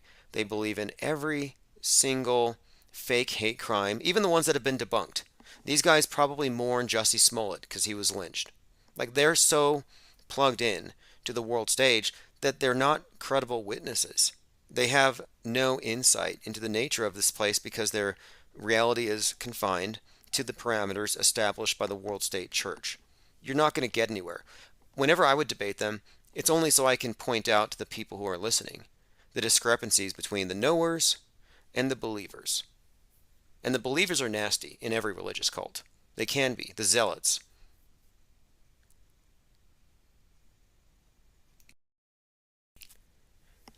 Clockwork 113 says cringe. Travis Cloud says rip Jussie. Yeah, rip Jussie.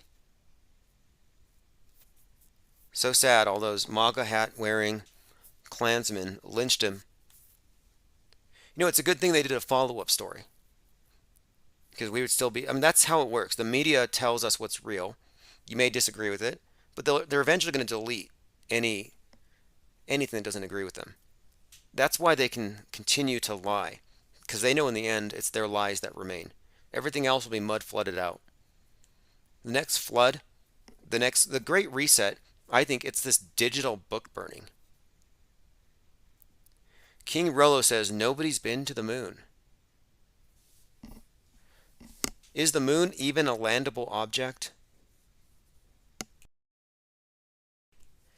The most interesting thing to come out so far about this topic has been more recently, and this is why I think Eric Dubé's 200 Proofs doesn't go far enough. It's way back. That's 5 years behind. Cutting edge would be Vibes of Cosmos, formerly Sturgio Studios 10.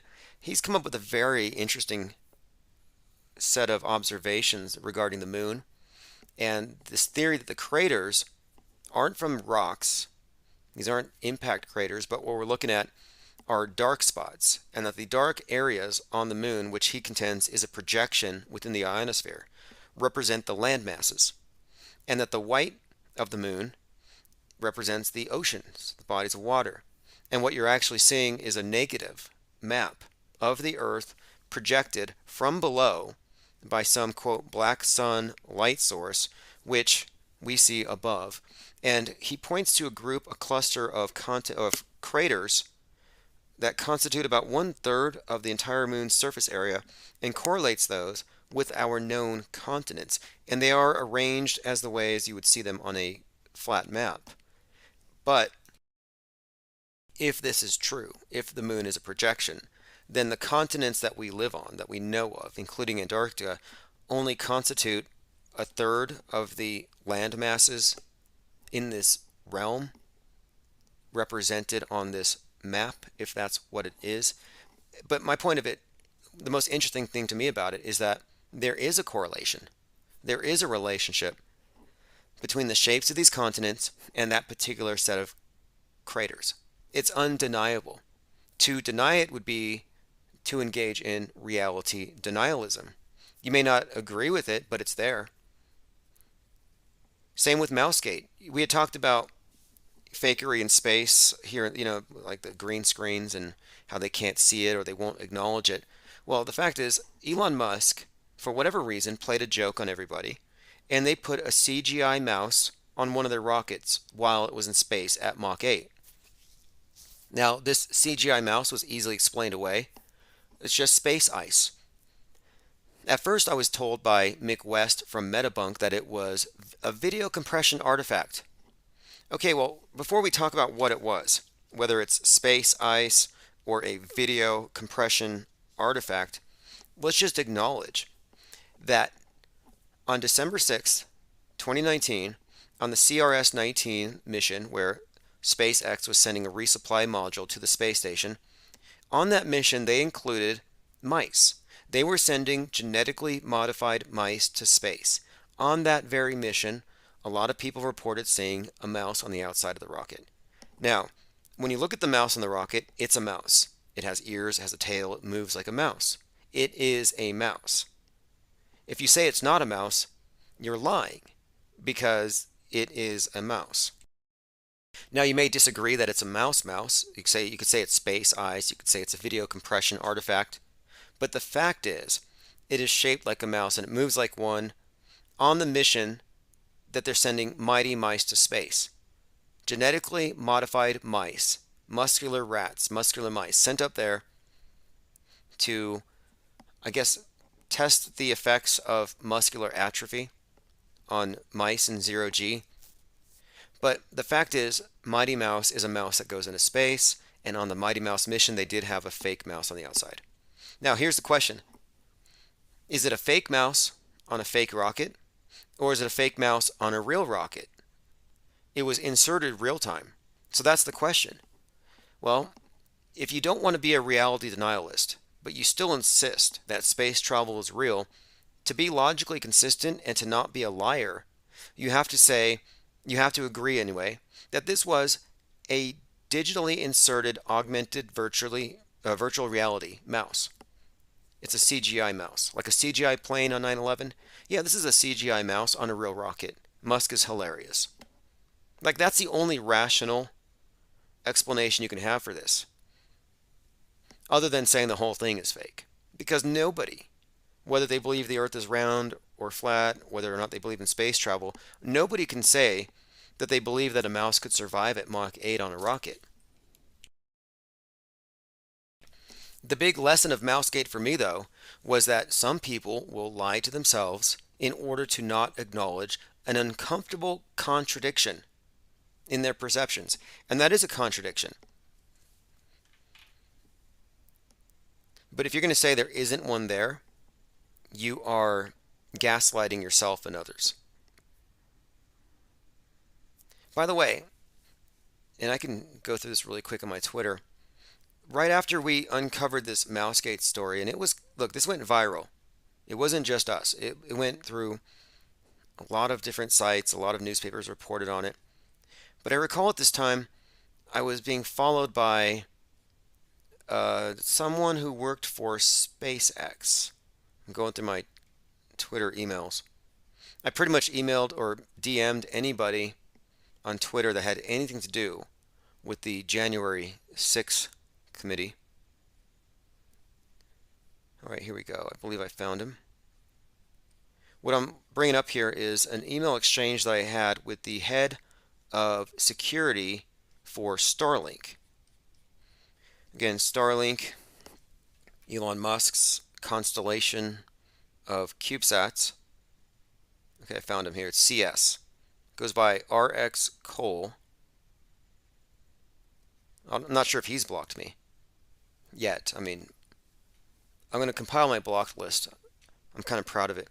Head of Cybersecurity, CTO at Inheritance AI, raising awareness of consumer privacy and the threat landscape. Well, he used to work for Starlink. And I messaged him and I said, hashtag Mousegate, tell Elon the IPS knows. Looks like he's changed jobs, but anyway, he was following me for some time. And he was only following a handful of people. Even now it's only 70 people, but I was one of his follows. He hasn't blocked me. But anyway, he also had he was someone who was being followed by Elon Musk, and there were some actual email or Twitter exchanges between this guy and Musk. And I figured Musk might have put him on to us because we were being so critical of SpaceX and Starlink. This was the time that Starlink was supposedly starting to screw up the skies for astronomers, which just isn't true. It's part of the mythology. Echo says, speaking of gaslighting, Angela Lansbury was in the movie Gaslight, where we get the term. I didn't know that. I've heard of the movie Gaslight. Gaslight is the term gaslight, and she just died at 96 years of age. Angela Lansbury, she wrote Murder, She Wrote. But gaslighting refers to a movie, the term came from a movie where the husband was driving the wife mad by screwing with the gaslights. He would turn it down, she would say, did you turn it down? He would say no. And it just refers to contradicting somebody's perceptions repeatedly, lying in other words, but doing so in such a way that eventually they cease to trust their own perceptions because they're constantly contradicted. And they become apathetic. They become pliable, malleable. moldable, controllable. All right, let's go through some more headlines here. Jimmy Kimmel offers to make Marjorie Taylor Greene's biggest fear come true. Yeah, they're really going after Kanye. That's kind of the big story. Now, here's a good one, though. Founder of 8chan is facing death threats after going after QAnon. Ron Watkins' dad. You got Ron Watkins from 8chan. And apparently, these suspected, I guess they're suspected of being Q. Like, some people say it's Ron, some say it's, I know who Q is, I believe. But someone else who was formerly suspected was Fred Brennan. And he kind of broke up with the bigger Q community, it seems. Founder of 8chan facing death threats after going after QAnon. What happened is Jim Watkins, the father of Ron Watkins, had faked a couple of Q drops a couple of months ago. And this guy exposed it. As a result, he has been targeted with death threats. And apparently, it's so bad that Jim Watkins has actually put a $17,000 hit on Brennan's head.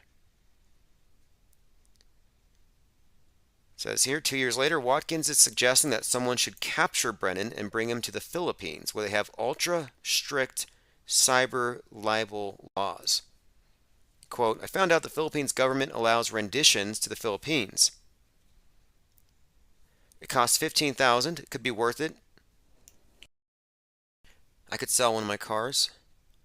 And that's Jim Watkins talking about paying to have Brennan extradited to the Philippines for slandering this guy online. And then someone else put up a $17,000 hit on him. And I think he lives in Atlantic City.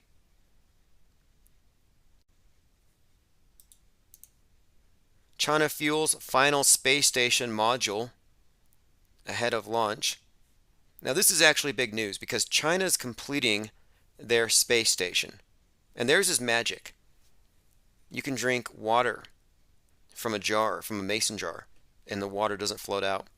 But it's significant that they're completing it now because this means that we no longer need the ISS because Russia and China cooperate. I see it as a power move. The instant the Chinese have their completed space station, they can shoot down the ISS. Let it fall.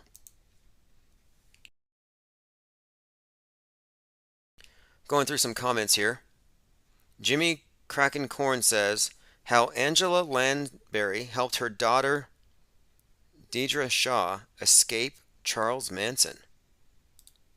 They're all connected. It's all a big show.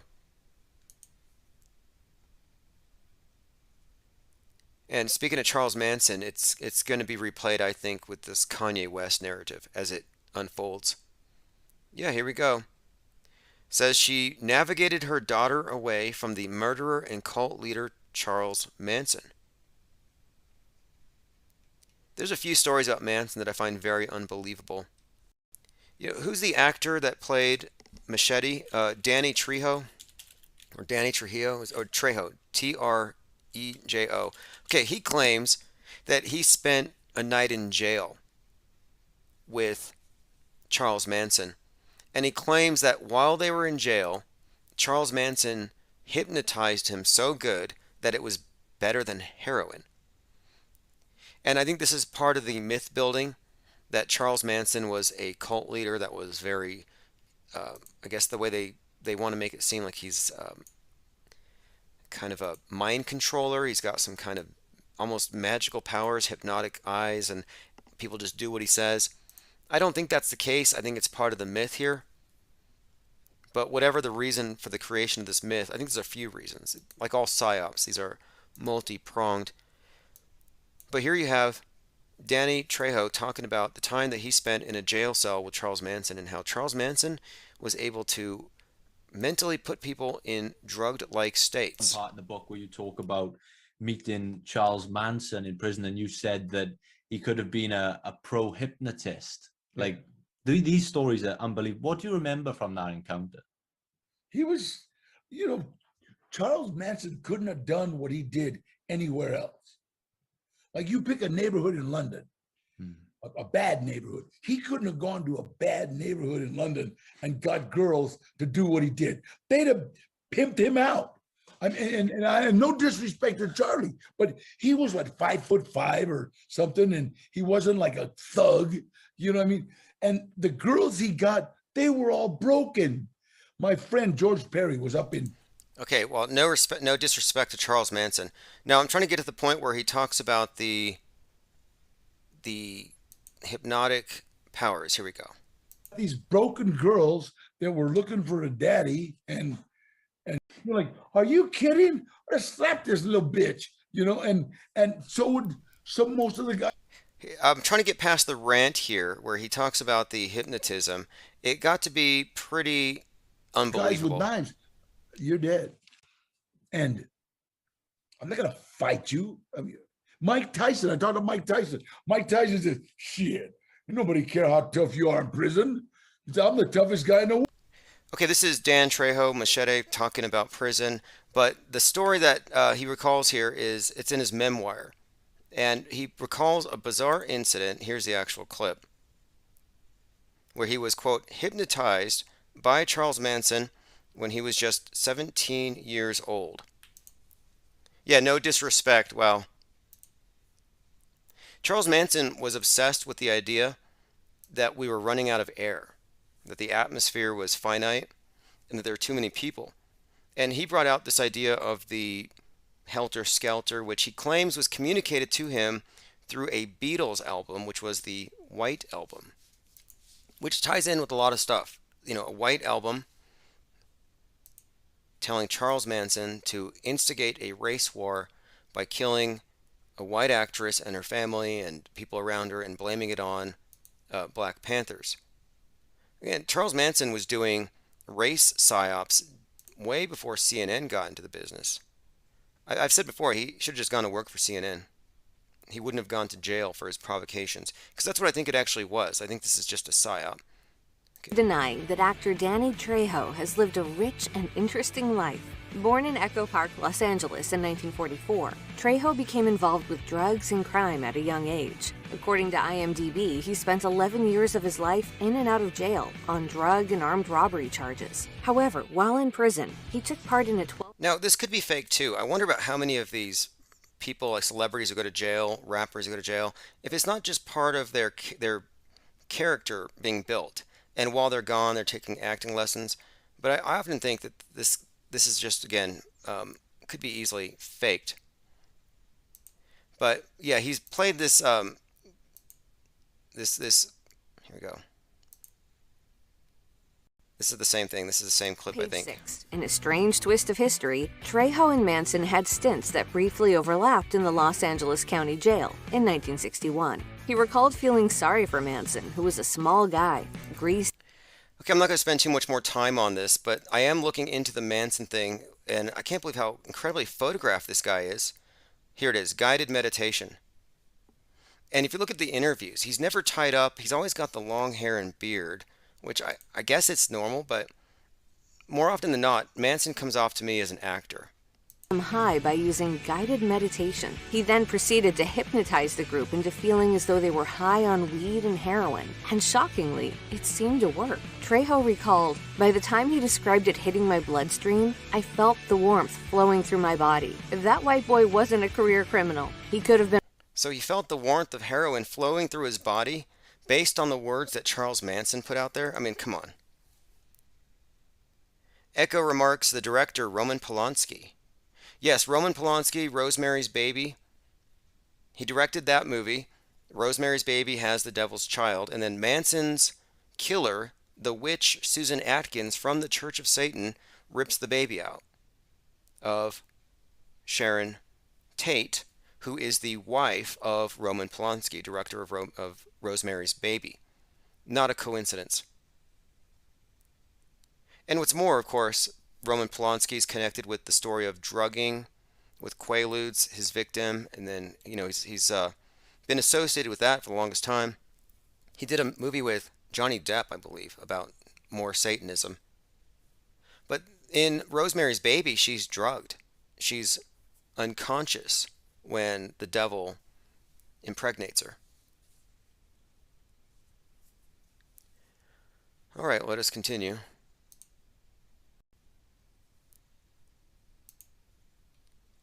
We were talking in the Discord server the other night. Again, I'm putting all of those archives onto a separate podcast feed. If you go to the server, you can't miss it. And we were talking about world stage characters and how they're often just recycled. And here's a good example. Tesla, who's more myth than not, and you often see him carrying lightning bolts. And then you have Thales, which is pretty much an anagram for Tesla. And the resemblance is Thales is the one who discovered static electricity, often carrying lightning bolts in the statues that you see of him. But like Tesla, he was something of a free thinker against the grain. Now, he was credible. He predicted a solar eclipse, among other things. He had this idea that the universe was made of one substance. He said everything was water. But Thales is a very Tesla-like character. He's one of the 7 sages of ancient Greece. Very similar. And it's almost like Tesla is just a remake of Thales, who just invented a lot of things or came up with a lot of things associated with static electricity and this alternative cosmography. In Thales' case, he said everything was water, kind of implied that the world was flat, like a shield, not a baller. And yeah, he did predict a total solar eclipse, 585 BC.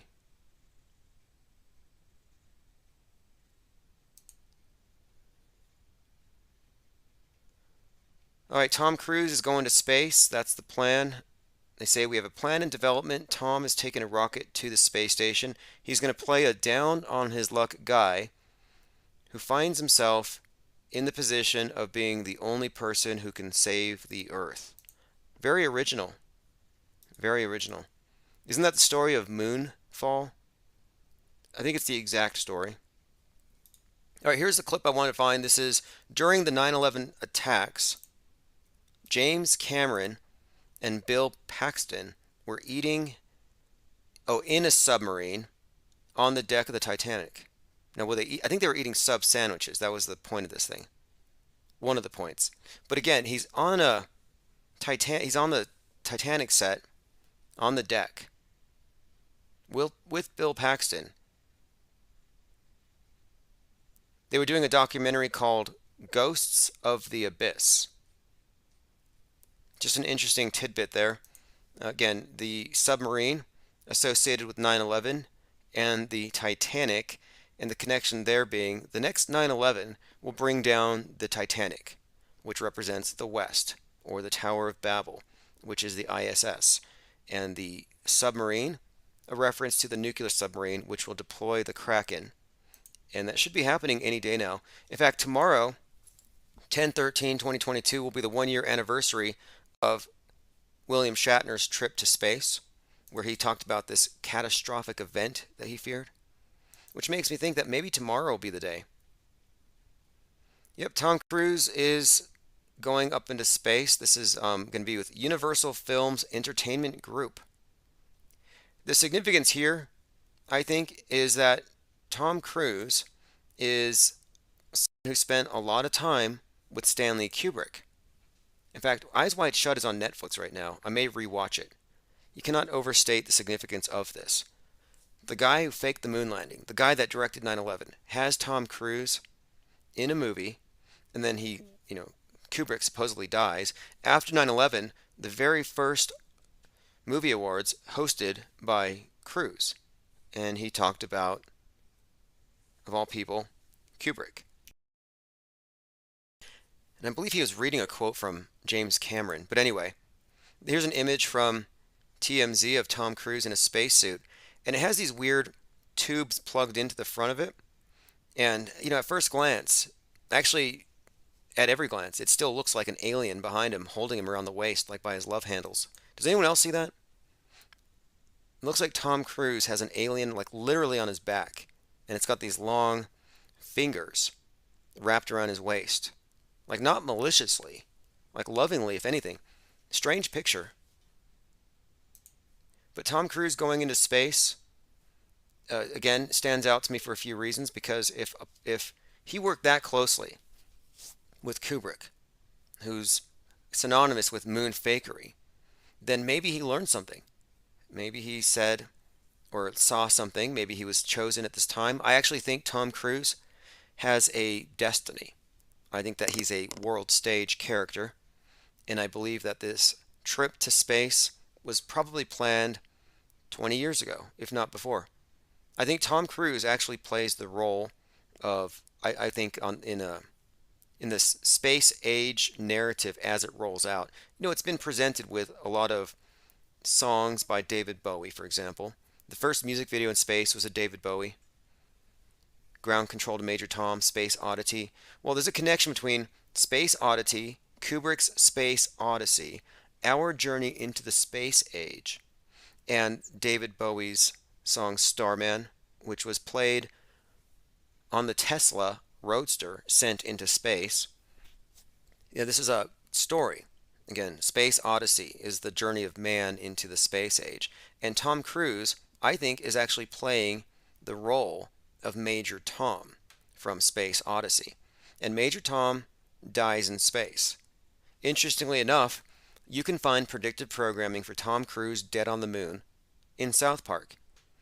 Then, in David Bowie's posthumous release Black Star, on that album there's a video where the character's on the moon and there's a man in a spacesuit and his face is a skull. That would be Major Tom. Again, I don't think it's coincidental, but we'll continue to follow this story as it evolves. But I see the predictive programming here for another space hero dying in a tragic way.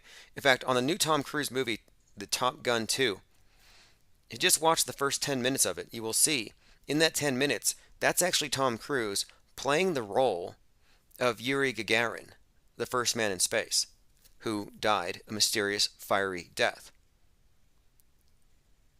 Some believe that that was a faked death and that's a side story, but it's connected.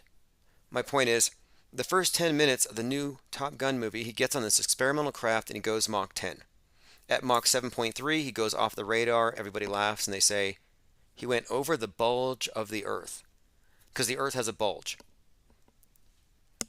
But in that scene, he's clearly, and this is all in the symbolism, it's all in the iconography, he is Yuri Gagarin. He's got the space helmet on, he lands in this rural area, just like Gagarin did after going to space. Gagarin goes into he lands in a field. Some girl walks up to him and says, "Are you an alien?" He says, "I came from outer space." In the Top Gun movie, he lands in this area, goes to this diner that looks like it's from the early 20th century. He asks for the phone, and some kid asks him, "Are you from outer space?" They even look the same, if you look at Cruise and Gagarin. But they recreated that for a reason. The first man in space begins the space odyssey. And Tom Cruise now being the first civilian to do a spacewalk in space. Yeah, there's a story here, and it's continuous. It's contiguous.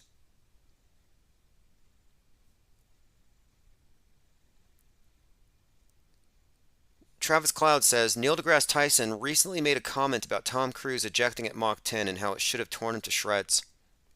Neil deGrasse Tyson is the world's biggest buzz killer. He's like, Santa couldn't do this. Santa couldn't. He's always debunking things, taking the fun out of things using science. Other times he sounds like he's making it up as he goes. Like I saw him in a basketball court. I'm talking about Neil deGrasse Tyson dribbling a ball, and he would say, the only reason it's bouncing back to you is because friction and the earth moving, and it's causing it to bounce back. Or he's like, the only reason why the kicker made the field goal is that the turn of the earth rotated, and it moved the goalpost into the path of the ball. And he's done that multiple times. How many times has Neil deGrasse Tyson said that the football game was saved by the rotation of the earth? Here it is, another one. Yeah, Neil deGrasse Tyson explains how the earth's rotation helped Cincy win. The Cincinnati Bengals' improbable come-from-behind victory is helped by the earth's rotation, according to Neil deGrasse Tyson. Neil explains how the Bengals won the game. And his explanation is always something to the effect of, the earth rotated into the path of the ball. It had nothing to do with the kicker. No. Why Earth's rotation affects field goals. I was actually listening to Star Talk this morning. I listened to all of the popular science podcasts just to know, the popular fictions of our time. Science is the opiate of the masses. And look, I'm not anti-science whatsoever. And I was kind of annoyed by a lot of the flat earthers who were anti-science. No, I'm not anti-media. I just think that media is being corrupted by lies. Same for science. But I'm going to play a short clip here. This is Neil deGrasse Tyson, who says that flat Earth is the result of a failure of the educational system. Just his goal. I mean, his explanation is that the teachers failed. And I'm saying, no, I'm sorry. Flat Earth is the result of a failure of the film production companies at NASA after they stopped using Kubrick. Okay, here we go. This is Neil. As being harder for being farther away. People often think of field goals as being harder for being farther away, but that's not the main problem. All right, this is, again, Neil deGrasse Tyson explaining the real reason why people kick field goals. And again, it's the rotation of the Earth, especially when it comes to the long distance kicks. Does the angle of the player holding it make? I can't speak with authority on this, but I would bet different kickers have different preferred angles. But let me just say, your foot, it has a round front to it, and the ball is round. And when round things hit round things, a fraction. Now, again, much of what they say is sensible, but when he gets into the rotation of the Earth thing, a round ball with a flat surface. Was that an advantage? Completely an advantage, because that removes the why Earth's rotation affects field goals. And he's actually tweeted this several times. Does that not engage with a field kick? So if you have a north-south stadium, and many are, if it's oriented that way, and the kicker kicks the ball. Okay, this is the one. If it's a north-south stadium, depending on how high and how long it's in the air, the rotation of the Earth can have a significant effect on its trajectory towards the goalpost. If you're trying to make a... So there you have it. The rotation of the Earth in a north-south stadium will have a significant influence on the trajectory of the ball. A 50-yard field goal, that's far away enough. And the ball is airborne long enough for the rotation of the Earth to deflect it to the right by a third of an inch. Cincinnati Bengals against, I forgot who, was it Seattle Seahawks? In overtime, sudden death kick, and the kick went up, and everybody's heart stops, and no one breathes, and there it tumbles, and it hit the left upright and went in for the win, but kind of barely went in. And then I tweeted, I said, this game was won, assisted by the rotation of the Earth. And that forced... There you have it. The rotation of the Earth helped Cincy win. Very believable.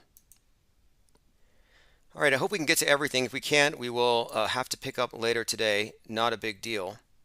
I planned on this anyway. Late night, open phones during the day, catching up on the last 24 hours of the 48-hour news cycle, because they cram 48 hours of news into every single day. I have a clip here from Donna Langley, and this is Donna Langley, who's with the film company Universal in LA, and they are sending Tom Cruise into space. And she's explaining how we're all going to space with Tom. Cruise is taking us to space. He's taking the world to space. And this is the real purpose to it. One small step for a man, one great leap for all mankind. We went to the moon. How dare you say we didn't? Oh, did we? I wasn't born yet. Did you? Yes, we went. America went. Russians didn't. You see, they put this collective pride to it.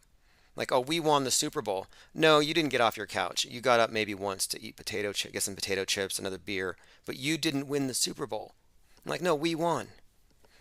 No, we don't get to take credit for it. But these are collective achievements. That's how these things are framed. And the moon landing's no different. And so Tom Cruise, this is my point. When Tom Cruise was working with Kubrick, I thought, Kubrick secured his legacy with Apollo 11. That he convinced the world for at least 50 years that you could walk on the moon. I mean, there's some staying power to that bit of film. That's quite a movie. And I believe Tom Cruise saw that and thought, I want to have a similar legacy. And what he's going to do, when Tom Cruise goes to space, I think it will solidify the existence of low Earth orbit and outer space. It'll undo all of the bad cinematography from NASA for the next 50 years, that he's basically going to secure his own legacy with this. I think Tom Cruise is taking us to space. He's taking the world to space. But yeah, that's the plan. We have a great project in development with Tom that does contemplate him doing just that. Yeah, taking a rocket up to the space station and shooting, and hopefully being the first civilian to do a spacewalk outside of the space station. How did that? All right, well, I hope he's practicing his scuba diving. Tom Cruise to be the first to do a spacewalk. I have a few predictions about where this will go, but we'll save that for later. I'm going to play a short clip here. This is Jimmy Kimmel. Last night they were talking about Kanye. One of Putin's biggest cheerleaders in the United States, Congresswoman Marjorie Taylor Greene, she's busy trying to scare voters to the polls. Clan Mom made an appearance at Trump's rally in Arizona, where she fired up the Magoon Squad with her take on the great replacement theory. Okay, this is Marjorie Taylor. I believe she's dropping the grain. What's it going to end up being? Marjorie Taylor Stein? I've been thinking maybe Alex Stein is the reason for that. Anyway, let me go ahead and play this clip. This is Marjorie Taylor. Joe Biden's 5 million illegal aliens are on the verge of replacing you, replacing your jobs, and replacing your kids in school. And coming from all over the world, they're also replacing your culture. And that's not great for America. It isn't, because I kind of think it is. I feel like, you know. All right, now that's just, again, I'm just playing that clip because the replacement theory was said to be the motivating ideology that got the Buffalo shooter to run down and shoot up the Tops supermarket because he didn't want to be replaced. And this was spread by Tucker Carlson, and I don't think it's a coincidence that Tucker was blamed for that shooting, just as the Batman movie has the main killer who's a radical and radicalizes his online followers. He kills the mayor. His weapon is a Tucker. The Tucker as the weapon of the Riddler is very significant here again, because the Riddler's the guy whose main symbol is the question mark. They demonize the word, the phrase, they demonize everything they can that they don't use. They don't like conspiracy theorists. Well, now you're a conspiracist. Using the symbol of the question mark for the new antagonist is very consistent with their MO. And the idea that the killer's weapon would be called a Tucker, probably not a coincidence.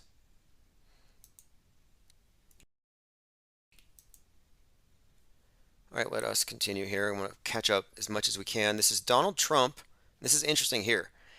He is in Nevada at a rally, and at 11:22, and this is the time that Kennedy was killed.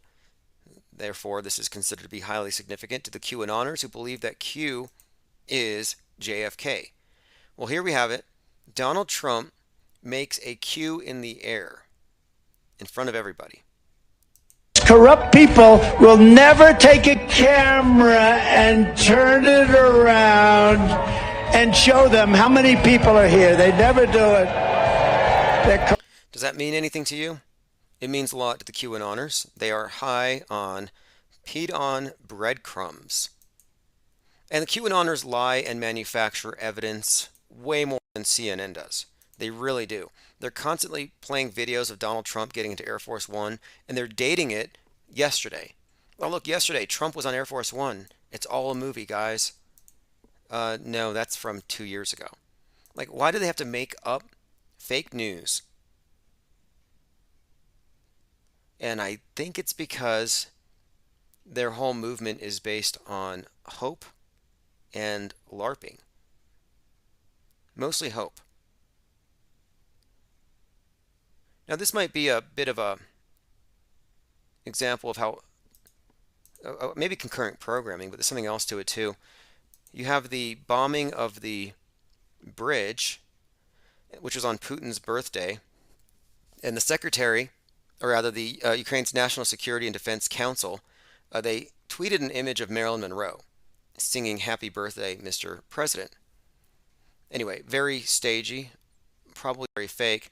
And I saw something else along these lines where it just seems like some of these things are just too hard to believe. Like there was a stamp being released commemorating that, and it's like, wait, how long does it take to make a stamp?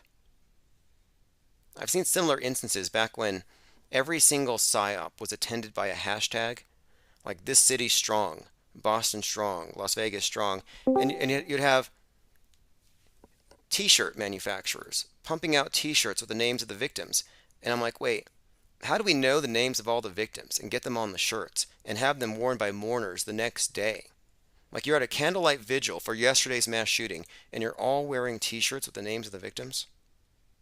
Of course, nobody asks any questions.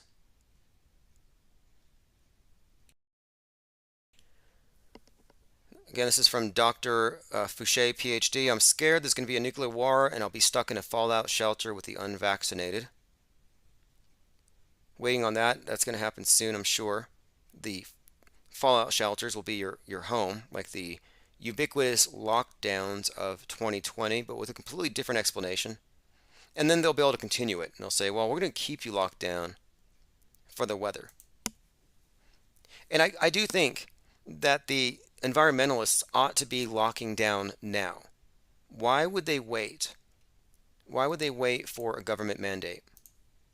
If you really believe the stuff, if you really believe the science, you would be locked down. But no, it's not about believing the science. It's actually about conforming, and they need everybody to play along. Texas officer fired for shooting hamburger-eating teenager. Yeah, this was a pretty bad one. There was a teenager eating a burger in a parking lot, and a San Antonio police officer walked up to him and said, "Show me your hands," or something, and started just unloading his gun into him.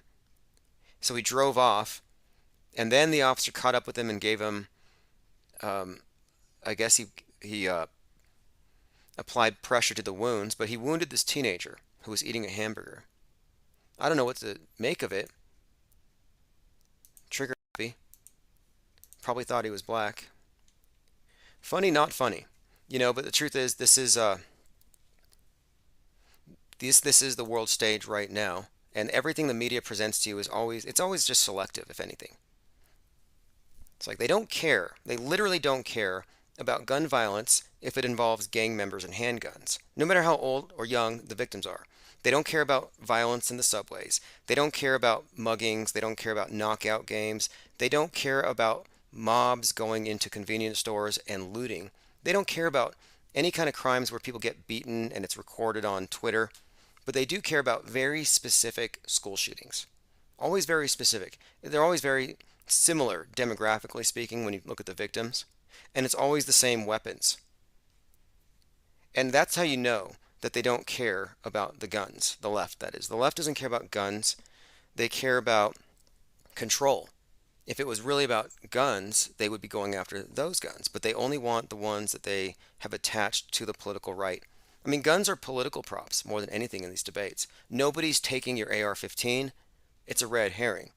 And it's worth pointing out that Armalite, as in the company that paid $73 million to the Sandy Hookers, Armalite is complicit in the psyops, every single one of them, that involve their weapon.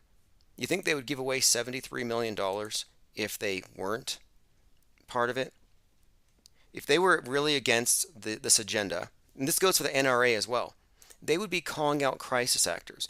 They would be calling out the fakery, but they don't. And that tells you everything. All right, Tom Cruise going to space. Kanye West is being, exiled by Hollywood? What are they going to do? Yee's The Shop episode won't air because of more hate speech. And this is another conversation that's being had right now. I was listening to some podcasts, like there was one from the Daily Beast, just liberal left-wing trash, and I listened to it just to study it, and they're all saying the same thing. He needs to be deplatformed. They're talking about deplatforming Kanye. Again, this is, to me, like with Alex Jones, this is how they get the public to accept the need to purify the internet. This is, again, the infodemic at work. Charlemagne the God says, KKK Kanye, or KK Kanye West, chose to be a Nazi. He said that on the Breakfast Club. Justin Bieber distances himself from Kanye West after attacks on Hailey Bieber. Now, Justin Bieber and Kanye were doing the Sunday school, the church thing where they were praying together, Coachella and all that. Not anymore.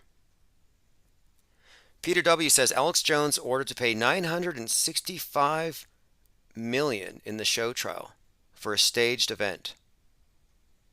Yeah, like $1 billion for what now? And again, do you think he would be complicit? I mean, to me, I kind of think that he wouldn't go along with it if it was just. To me, there's no way with that kind of money involved. No way he would ignore the facts that would throw this case out. Like, let's see some pictures. Let's look at some of the, I don't know, maybe just one or two autopsy photos from one of the adults. They won't even show that. And why is that? We don't get any evidence. And like, look, you want to see real bodies, like I said, go to Twitter. You can find real trauma, real death, real carnage all over the place, but these ones aren't politicized. They're not dead crisis actors, which is what you're really looking at when you're looking at these 20 years of fake shootings. You're looking at essentially dead crisis actors, and fake dead kids' lives don't matter.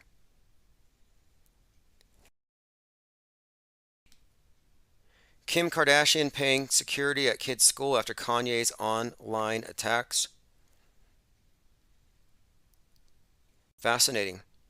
After DEFCON 3 on Jewish people tweet, Twitter, Instagram restrict Kanye West.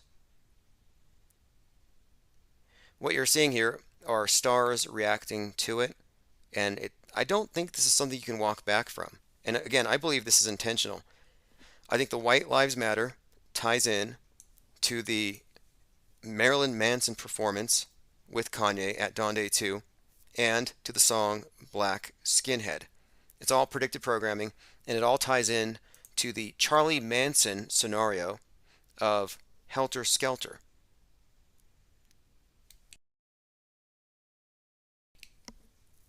All right, if you want to leave a voicemail, it's 833-311-1984, or if you want to call in live, we will be live this evening. Sign up for text message notifications. And if you want to join the Discord server, go to infiniteplainsociety.com. I highly recommend it. It's worth it for the memes, for the research, cutting edge research, and now we have the 24/7 chat room, which does have a voice room. And I am recording whatever's in the voice, and I'm putting it into a separate podcast called The IPS Insider. That's INCITER. Not insider, but similar. And the reason why we're doing this is we have a lot of very interesting talks that go late into the night, and sometimes they're multiple hours, too long for me to put my video editor. So I just set up a separate podcast feed, and they're all linked there. We have a lot of side projects, a lot of things that are being wrapped up. I want to go over all of our Mandela effect research.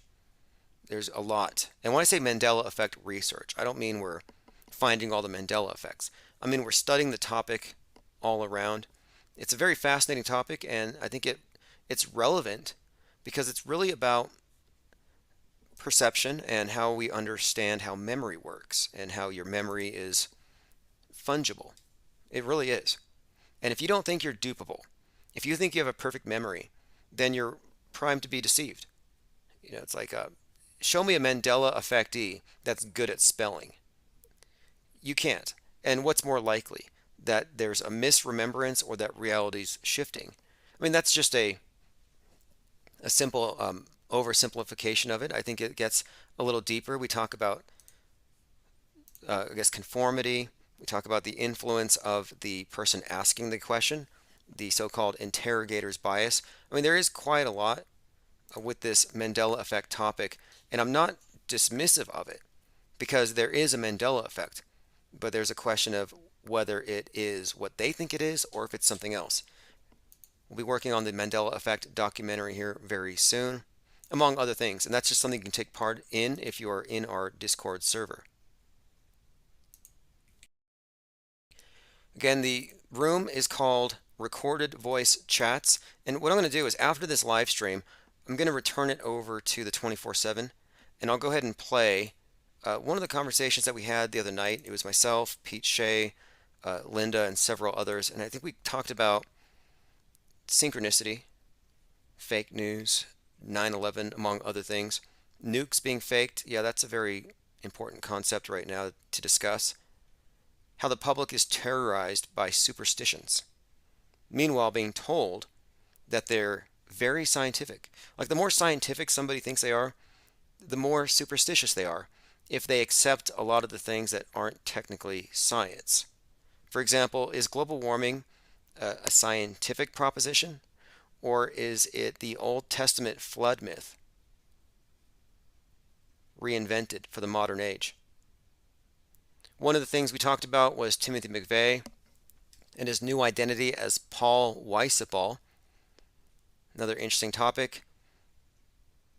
Now, there are some clips from Kanye West from his interview with Tucker Carlson that were clipped, that were cut out for a few reasons, but this is one I'm going to play before we go. This is Kanye West talking about free energy. And I'm interested to see what people think about this. Is Kanye rogue? Is he off the rails? Is he a truth teller? Or is he playing a role, and is he the next O.J. Simpson / Charlie Manson? I mean, I think that's where it's going. I listened to him speak here, and I get the idea that although he could be kind of a loose cannon, I think he might actually be in a Truman Show. And you might agree. I mean, it's like they can't quite control him 100%, but I think he is controlled, and he might be struggling against those controls. When he said that he felt like he was in the Truman Show, I'm like, yeah. He could be surrounded by so many handlers that it's tantamount to being like Truman. Let me play this clip. I'll talk to him if I see him. Yep. But I guarantee you he see me. And I have visions that God gives me just over and over on community building and how to build these free energy, fully kinetic energy communities where we put the least impression on the earth. We're not building the new New York skyline cockfight. That we are humble in the way that we present ourselves. We've got to rethink who we are as a species. Interesting, right? And then you see him walking around in his new fashion, which is like walking around in the mud. And I'm like, interesting. He talked about the skyline, bringing down the big buildings, living closer to the earth, sustainable, living in the mud. Kind of interesting where he's going with this. Not quite sure. Anyway, this is Murder Hornets, World War III. I'm going to turn it back over to the 24/7.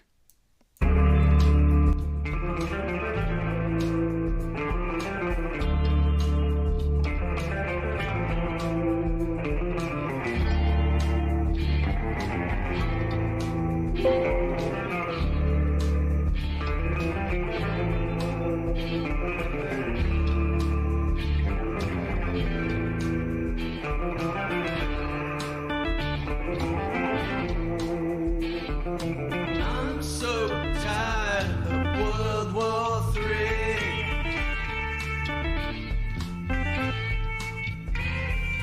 I don't care for this riot scene.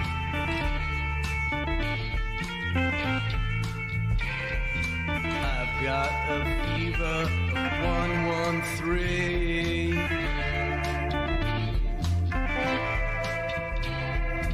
Watching my neighbors turn into zombies.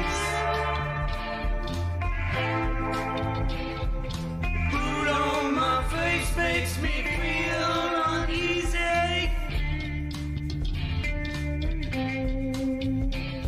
The commie world order is totally sleazy.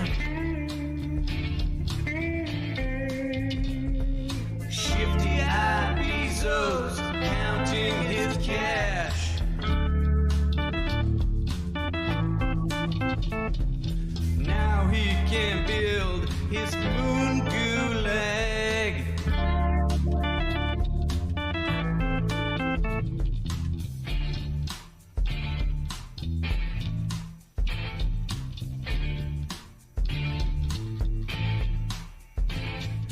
Nipsey, forgive me, I can't stay home.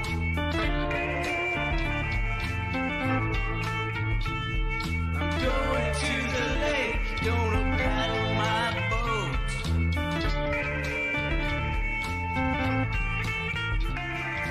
Had enough Netflix, 4,000 lives.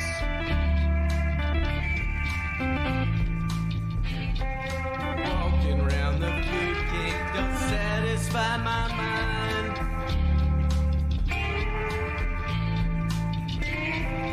Dancing nurses are boring me, wasting millions in PPA. No one is in the hospitals, you see. Must be practicing the dance routines.